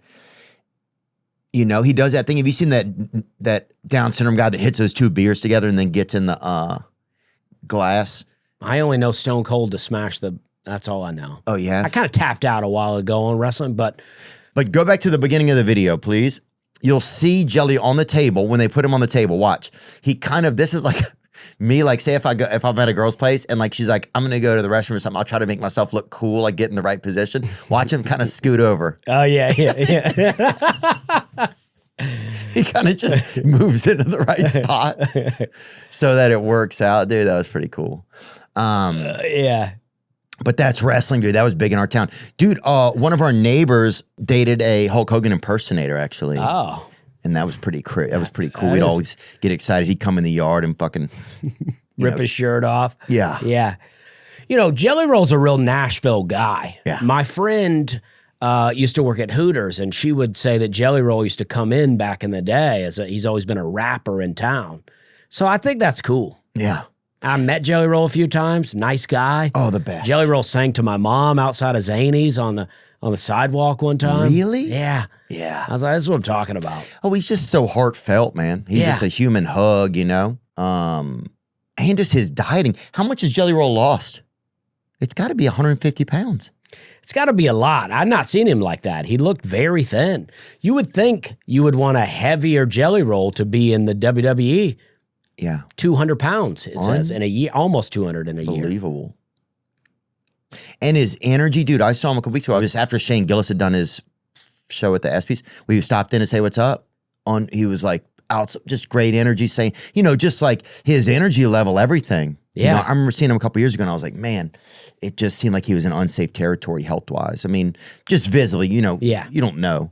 But that's pretty amazing, dude. Yeah, we're going to go to Hulk Hogan's funeral this week. Yeah, I'm bummed about that. I always wanted to meet Hulk Hogan. I was always a fan as a kid. I got a little Hulk Hogan alarm clock at home. I mean, I don't use it still, but I got one. But I had it as a kid. Yeah. Someone sent it to me. But I had one as a kid, like, you know, wake up, eat your vitamins, to, you know, say your prayers. He was exceptional, man. Yeah. He was exceptional, dude. Yeah, dude. I mean, this dude would come over to date this lady in our neighborhood, and he would get out of his car and do the whole Hulk Hogan thing, like he was going, like when he was going up to the door to knock on her door. Oh yeah, doing the I'm a real American. And he'd play the song in his car, and we'd all get out there and fucking chill. Oh yeah, fucking party, dude. Yeah, that's the clock. Yeah, yeah. I got one of those. Yeah, man, it's kind of sad. I mean, when I grew up, it's like just like my buddy Eddie Joe, my buddy Larry Tisdale, William Teague. We used to, on our street, we loved Hulk Hogan, bro. We loved him, dude. We loved all of WWE, WWF, NWA, all those guys. Oh yeah, we used to go. In Opelika, Columbus, Georgia's close, and that's where they had Georgia Championship Wrestling and WCW. So we used to go there, watch Ric Flair and Sting back in the day. Yeah, Steiner Brothers, dude. Those guys, Bushwhackers. I got a bunch of pictures that we just took on our camera of like the Steiner Brothers, the only Jewish mentally challenged people I think in the South. Yeah. Yeah. You know, they just didn't have that back then. That's true. But that just shows you, like, Jewish people are just so, like, they'll always figure out a way. You know, they take their 2 mentally handicapped people, they put them into wrestling. Yeah. You know? And look at them. They're stacked. Dude, while some cultures, we're putting our best people into wrestling. Yeah. Yeah. We're giving up good guys for this.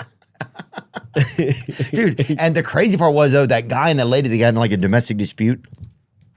And the cops would think it was just them fucking practicing wrestling and shit. Like, that was the craziest thing. If you dated like a Hogan impersonator or like a Jimmy Snuka impersonator or whatever, because they'd fucking be clotheslining some lady in the yard and the cops are like, that's awesome, you know? Yeah. Run it back. Yeah. She's helping. She's a good wife. She's helping him practice, getting ready. It was just different times, Real dude. Miss Elizabeth out here. Are you worried about AI stealing your job at all? Do you think about that as a comedian? I don't think so, but I do think I'm in a good place to, because AI can't even get the way that I look right. Maybe the way I look to other people, but it never looks like me. Yeah. It can't get my jokes down. People try to get it to write an AI joke. It never makes any sense. Yeah. And then I feel like my delivery is my comedy. So I think, and people tell me all the time, I try to help them write jokes, and they go, well, that's funny if you say it. Right. But I also think I'm in a good spot to make enough money to where I can just chill, because I live a normal life, so I can just chill out if AI does steal my job. But apparently there is something where they're trying to get some kind of pass some legislation with AI where it's like, if someone is using your likeness for AI, then you can get royalties off of it. So maybe AI could do corporate gigs for me. Ooh, that'd be nice. Yeah. I wouldn't get hired for a lot of corporate gigs because just because I have more profanity in my set, and your set's pretty clean. Yeah. Is your set fully clean? I wouldn't say I like to say I'm relatively clean, right? Yes. Where I go, I don't want kids to come to my show, but you know, you can watch with your aunt and not be embarrassed that you're watching it with her. Yeah. I get, I got a few sex jokes and stuff like that, but nothing nothing graphic at all. Yeah. And nothing, and then I like to talk about drugs. Yeah. Yeah. That's fair. Yeah. Yeah, that doesn't even look like you very much. Right. I mean, it's like people could say, oh, there's a guy that looks like Dusty, but he really doesn't look like me. Yeah. Oh, Microsoft just dropped a study showing the 40 jobs most affected by AI and 40 that they can't touch. Let's look at through these. Phlebotomist, that's true. Getting blood out of somebody. Oh, yeah.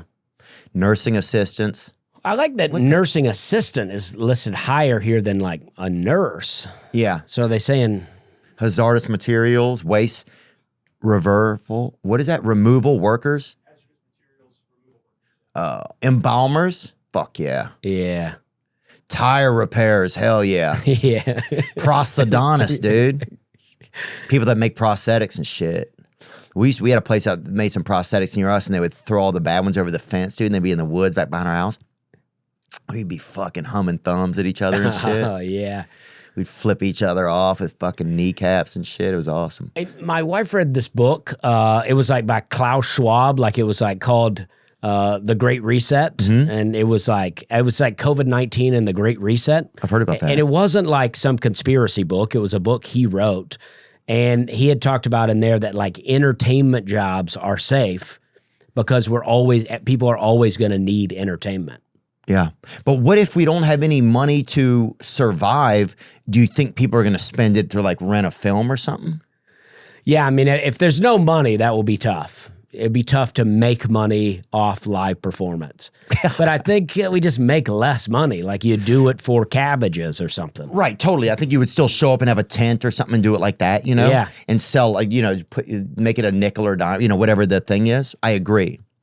And maybe that's what it would become. You're just traveling around with a cart and that's what you're doing. Yeah, cool. Now working for drink tickets wouldn't be so bad. We're like, yes, please. Dude, I always had a dream of working under a tent, you know? Yeah. I really... Like a carnival. Yeah, and it's peer-to-peer that way, too. It's just, this is it. Yeah, that would be, I mean, like comedy would be so fun in a way that if you just traveled to different towns and just do comedy under a tent and nobody, like the old days of comedy, nobody knows what you're going to be doing. Yeah. And you can just do the same act for 10 years. It was all a surprise. Yeah. Yeah. Okay, here's some at-risk jobs: writers and authors, historians. That would be one I would be kind of scared. Writers and authors. That's at risk right now because no one's reading, Right. including myself. Yeah, it's different times. Statistical assistants, data scientists, web developers, kind of things you would think of, sort of.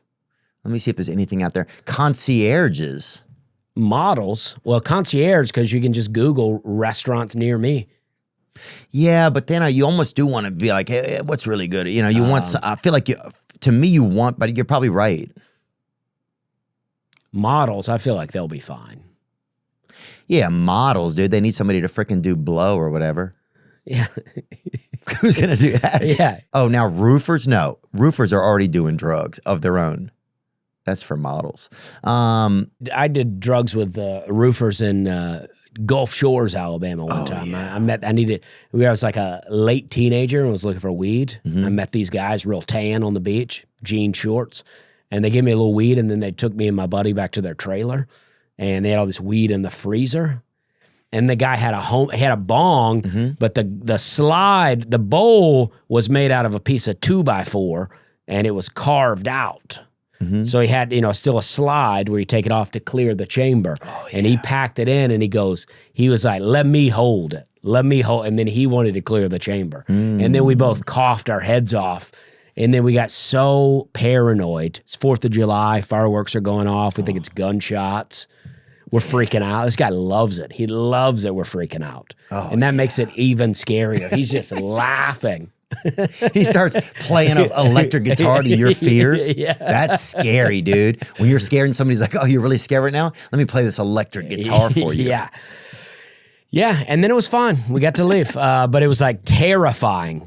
And then you never think you're going to get out of there. And then you're in the car and you're like, and we got some weed. Dude, is there anything better than you trapped in someplace you're so fucking high when you finally get out of there and you're like, oh, and it could have just been anywhere. Could have been a conversation, could have been a car ride, could have been anything. Yeah.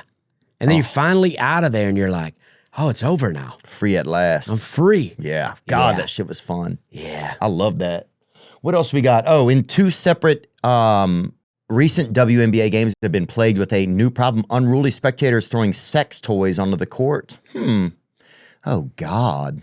Indeed, officials had to pause 2 WNBA games this week because a person in the stands threw a sex toy on the court. The first incident happened on Wednesday in Atlanta, while the second happened on Friday in Chicago. Sounds like they're trying to pump it up. Yeah, they're trying to get you excited. Indiana Fever guard Sophie Cunningham shared on her social media her concerns about people throwing these NSFW items on WNBA courts with an ominous warning. You're going to hurt one of us. And what are they throwing? Let me see. I'm guessing it's... I saw a picture. You did? Yeah. And then what is it? Okay.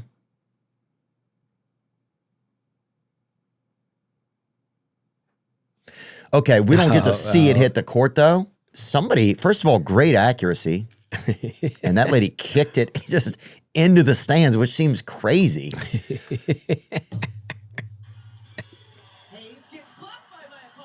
That's crazy, dude. That doesn't even make sense. That second one, I thought that second one was a great shot.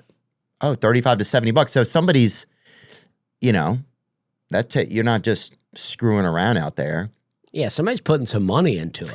I mean, it is kind of wild, I guess, but first of all, I'd embrace it if I'm the WNBA, right?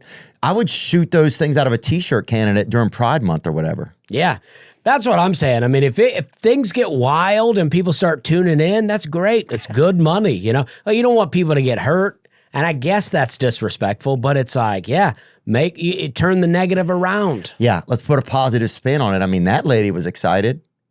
You know what I'm saying? And I don't know if that's AI. It could be AI. It's allegedly a picture of a woman. But that's an attractive lady who is very fired up. And then maybe you make it like there's 1 minute during the game. It's almost like where they throw the fish on the ice. Yeah. Yeah, it's like this. There's like, if somebody hits 3 3-pointers in a row, they hit a hat trick. They throw a catfish on the ice. Or they throwing sex toys out there, bruh. Yeah, make it like like a pom pom. You know how like in Mississippi they have the bells. Isn't it like like Mississippi State has the bells, the cowbells? Yeah. And then you have pom poms and you have different. You could have little vibrators. So yeah, just a bunch of vibration. Welcome noises. to the Hive. Yeah. Call your place the Hive or whatever. Oh yeah. We're buzzing tonight. And then you also have, like if somebody hits 3 3-pointers in a row, everybody throw a dildo out there, you know? Yeah. Bounce a plastic cack off the floor or whatever. And then you see people taking them home with them after the game. Dude, oh yeah. I mean, look. I bought a $20 ticket. I took home a $40 dildo. I made money here. Yeah. Some kid has a collection in his room from I don't know. I mean, look, I think you have to embrace it. You don't get free advertising like this a lot. And Caitlin Clark's out. She's been injured half of the season this year almost, or not half, but a decent amount. So you need people to tune in. I don't know. Yeah, you got to get those viewers. TBD, We're man. all trying to get views out here. Yeah. We're doing what we got to do. If somebody starts throwing dildos on the stage at my show and it gets people into it, I say let's do it. Okay. You heard him, guys. You heard him. Only if it gets people into it. If it's not driving sales, then we got to shut it down. But dude, you telling me a t-shirt cannon full of 5 or 6 dildos and they just popping them bitches off. People are catching them in the stands. That's fine. Yeah. There's a way to do it and there's a way not to do it, guys. We're just helping you think. But yeah, I think the WNBA can embrace more like lesbian style stuff or tactics, people call them. Okay. Yeah. Yeah. And we don't have to call them that. What else? Oh, comedian Matt Rife buys home of couple who inspired The Conjuring, becomes guardian of the haunted Annabelle doll. This is interesting. Yeah, I've seen this. This freaks me out. I feel like I'm your friend at the top of the wishing well now. This is freaking me out. I didn't know about this. Matt Rife is pivoting to the paranormal, at least when it comes to his new pad. The stand-up comedian has bought the former house of Ed and Lorraine Warren, the ghost hunters who inspired the couple played by Patrick Wilson and Vera Farmiga in the Conjuring franchise. I've officially purchased Ed and Lorraine Warren's home and occult museum. Where is that? I don't know, but I saw him talking about that this morning, and I like him, but I think this is scary. It's interesting. Freaks me out for him. Ed and Lorraine Warren's famous house, which includes the occult museum and the artifacts featured in many other investigations, is located in Monroe, Connecticut. The museum, housed in the basement in a separate outbuilding at this location, contains many allegedly haunted and occult items collected by the Warrens. The museum was closed to the public in 2019. As of recent years, the property is not open to the public due to zoning restrictions. Visitors are strongly discouraged. Wow, how much did he pay for it? How much does something like that cost, I wonder? You like that? Are you into like this kind of like paranormal stuff like this? I mean, I don't know if I would want to sleep around that or encourage another portal to hell to be open in my life. Yeah, that's what I'm saying. I just think there's already a lot of dark arts going on out there. And I do not know if this is the other type of behaviors we need. It feels like this is going pretty well. Let's try to mix it up a bit. Yeah, I mean, and he also has a shirt on that says God's Country. So maybe he's trying to get in there and refurbish some of what they're doing. Yeah, maybe so. Insane announcement. I've officially purchased Ed and Lorraine's home. I'm incredibly honored to have taken over one of the most prominent properties in paranormal history. The other guy's shirt says Rise Above Fear. I mean, maybe they're trying to... Yeah. Try to turn it around. They could be the new Bieber and Carl Lentz. Yeah. I don't know what they did, but. Bieber and Carl Lentz, where they kind of had joined up and just had a relationship. I think that part of it was based on both of their religious views. Oh, yes. Yeah, maybe so. What would you buy if you could buy something like that? Or if you just like spent money on something wild? See, I like land. If I could just buy a lot of land. Oh, yeah. That's what, because land is so expensive now, but it's so valuable. I just love to buy a lot of land. I'd like to have, a lot of woods and mountains and creeks and water. Yeah. Or me and my kids could just get on the four-wheeler and just ride around out there or just walk and explore, get some animals, I went to a museum or not a museum, like a eagle thing in outside of Gatlinburg where they have like a lot of eagles and falcons and owls. Yeah, birds. I love that stuff. God, yeah. I'm all about it. I want to build a food forest where everything in the forest is all fruit-bearing, food-bearing, vines and trees and bushes. And would it become like a pass-through for starving people? Or what's the strategy kind of behind it? Or just to have it for yourself? Yeah, just so, me and my kids and family and my wife could just go eat fresh fruit and vegetables all the time. I mean, maybe if you're starving, you can walk through there too, get yourself some food. Dude, that's awesome. I'd stop through there if I was really hungry. I would come by there. Yeah, that's nice. I would like to have a place like that.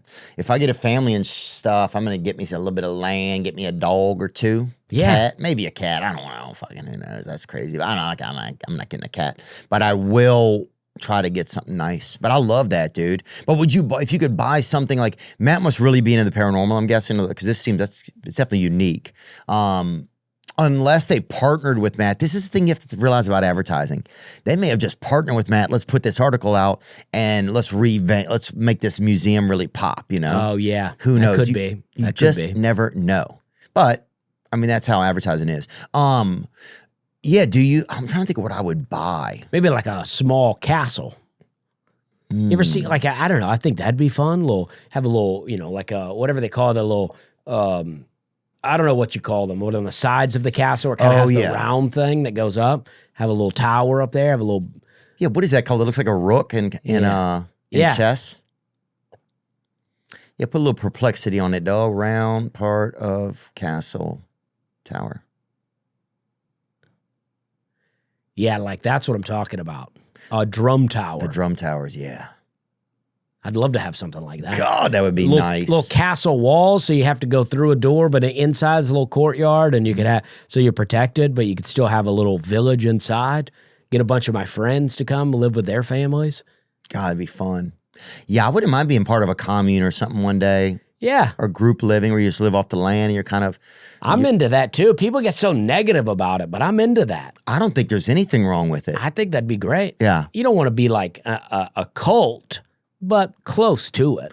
Yeah, well, I think they only get negative about it. It often gets pinned, I feel like, on white people, too. It's like, I don't think, if white people, if they're not being racist, they can support other people like themselves. I don't think there's anything wrong with that. Yeah, I mean, and I just think it'd be fun to just have a little community where you're like, you're like one person does this, and then you trade. Yeah, like I'm the shoemaker or whatever. Yeah. You're like, I'll make you something. Yeah, you're repairing your shoes and your boots, and one person's really good at cooking, and one person's good at farming, one person's good at, I don't know, working on cars or raising a horse. Yeah, or I'll do like the little methadone area if we need it. Yeah, and you might need it. Yeah, because people likely will come to the commune and need a little help, Oh, yeah, you got to have that area too. Like, I'll meet you over there in the methadone teepee. Yeah. And eventually that's the most popular teepee in the place. Now the shoes aren't getting repaired. That's the thing you start to worry about is how does this all break down? I'm trying to think. I just bought I bought Dustin Poirier's gloves from his last fight, from his UFC fight. Oh, yeah? Yeah. I wanted the last one so bad, but somebody beat me on eBay or whatever. But I would buy James J. Braddock something like a memorabilia of his. Remember him from Cinderella Man? Oh, yeah. I would buy some memorabilia of his. Oh, yeah. The Bulldog of Bergen, baby. That's who I would buy some of his. I mean, that's just something like a specific thing I would get, Oh, yeah. But when I was just thinking in the same world of a house like he's bought. So I was just like, that's why I said castle but yeah, I mean, I would love just a lot of land. I think because you can just do so much. I got 10 acres that I've been doing all these things. I've been building little swales and put fruit trees and all these different things on it. I've been trying to cultivate it. I'm into ponds now. I want to build a pond at the top that kind of pumps water from the creek and comes down and runs all throughout. Wow. And do you have access to a creek? Yeah. Wow. I want to build a lot of water channels. Do they allow how much water you can access and stuff? I've not looked into it because I don't live out there in McMinnville, so I don't know how much I can do right now. But I don't want to steal it. I just want to borrow it and then channel it back to the creek. I like that. Yeah. I love that. Or borrow it, put a flavored syrup in it, channel it back. Perfect. Yeah. Imagine somebody's upstream like, oh, this is nice water. Downstream, like, motherfucker, that's Sprite. Yeah. And you're like, you just out, you think, oh, I'll get a nice drink from the creek. Yeah. Mountain Dew. That's it. They think you're making a pun because it's coming from a mountain, and you're like, no, this really is Mountain Dew. Yeah, dude. Now, if somebody's just peeing in the river and you're downstream of that's Mountain Don't. You know? Yeah, that's right. That is right. That's damn Mountain Don't, dude. This part. Rife noted that he and Castee plan to open the house for overnight stays and museum tours so you yourself can experience and learn all the haunted history surrounding this amazing place. I think that's cool, man. Matt's a creative guy. And, Elton Castee. He's paranormal guy. Hell yeah. Fuck him. Well. Fuck all them ghosts, dude, or whatever, dude. Don't touch them, but. I'm in the don't touch them camp, but, everybody's got to do their own thing. Well, look, I'm sorry. I don't know. I don't really want to walk with Satan. Yeah, that's what I'm saying. So I'm not into it, but, people, somebody's got to be. Yeah, to each their own. Yeah, I'm glad it's not me, but I'm good luck to those guys. Yeah. That's what I say. Hot dog spill shuts down highway in Pennsylvania. Commuter's worst nightmare. Little hot dog pun in there. Yep, WURST. Oh my God, look at all those Franks on that freeway. It's like a WNBA game out here. Yeah. Dude, that's the kind of stuff we need. Yeah, exactly. Get the news pumped up. Dude, here's what they do. Now I have a great idea. In the middle of the court at halftime, you can hum a dildo, right? Yeah. Or H a D, whatever they want to call them. You could chuck a dildo out there. If it lands in that middle area, the middle circle where they do the tip ball in the middle of the court, if it lands in there, you get a free Frank. Free hot dog. Yeah, I love that. That's a good idea. What they could call, ring a wiener for a wiener or something like that. Yeah. Wiener, hot dog diener. Yeah. You get a hot dog sponsor, you get some dildo sponsors in there, you get it all working out. Yeah. Everybody's making a little extra money out here. I like it. And you're feeding the fans, man. Yeah. You telling me a lot of these ladies don't want that hot Frank? Yeah. They do. Well, look at these guys with the shovels, though. Imagine your day of shoveling hot dogs. Yeah, lucky, dude. Let me get a gander at these guys. All right, Shrewsbury, PA, a truckload of hot dogs spilled across a Pennsylvania interstate Friday after a crash that briefly clogged the highway in both directions. Crews were stuck with a job they did not relish. More play on words, rolling up the scattered tube steaks for disposal. Heavily traveled artery. Yeah. No, another one. Yeah. Yeah. Once those leave the truck and hit the road, that's all garbage, and it's still pretty warm. Okay. So one guy was upset that they couldn't use them. A front end loader was used to scoop, which also I'm going to say is what my dad referred to my stepmom as once. So I'm not saying she got around, but a front end loader was used to scoop up the hot dogs and drop them into a dump truck. I can tell you personally, hot dogs are very slippery, the fire chief said. I did not know that. Okay. You tell me the fire chief's never had a hot dog? Yeah. Come on, dude. Dude, that's their main source of sustenance. If you've ever been to any firehouse, there is always a crock pot going with a couple hot dogs in it. I think he was just like, if you're quoting me, I want you to know I've never touched a wiener before. Yeah. Oh, yeah. A lot of those guys will keep it straight no matter whatever they got to do to get it. 4 people required medical attention, Dowerman said, for injuries that police said were not life-threatening. Okay. What happened to him? God. Hopefully this ends up becoming a 30 for 30. You got to know. Tie it into the WNBA. Meanwhile. Yeah. Dusty Slay, man. Thanks for hanging out, dude. Yeah, thanks for having me. This is great. I appreciate it. Yeah. Congrats on the on Wet Heat. It's out there now. People can go watch it. Yeah, it's on Netflix. It's streaming. It's hot. It's a good special. It's not a time waster. No, it is not. People love it. And they get to know you, too. I think you have your own kind of pentameter, your own sort of style. I mean, most comedians do. But I think you really feel it here, Thank you. I modeled this hat after this one I'm wearing right here. See, this is a Kodiak wintergreen, so I can't really wear this hat, but that one on my head there modeled after this one. Oh, they wouldn't let you wear that one. Well, I think that we were just worried about it. Yeah. Might as well keep it safe. And is this a hat is this your merch? Yeah. Oh, that's beautiful. What does it say on it? It says, all right, you know, because I say all right, and then my name. I love it. Yeah. I'll have to order me one of those. Yeah, go ahead and order me one of those hats so I can have one to wear sometime. Yeah, it's a limited edition, that hat. Because the stripes cost more to put on. Oh, yeah. So it's limited edition. Well, let's get it. We'll take one. I like it. All right. Thank you. Thank you for my coffee mug to Miss Slay. And yeah, thanks for all the comedy, dude. Yeah, well, I appreciate you. This is great. Your podcast is great. I think you're the best podcaster.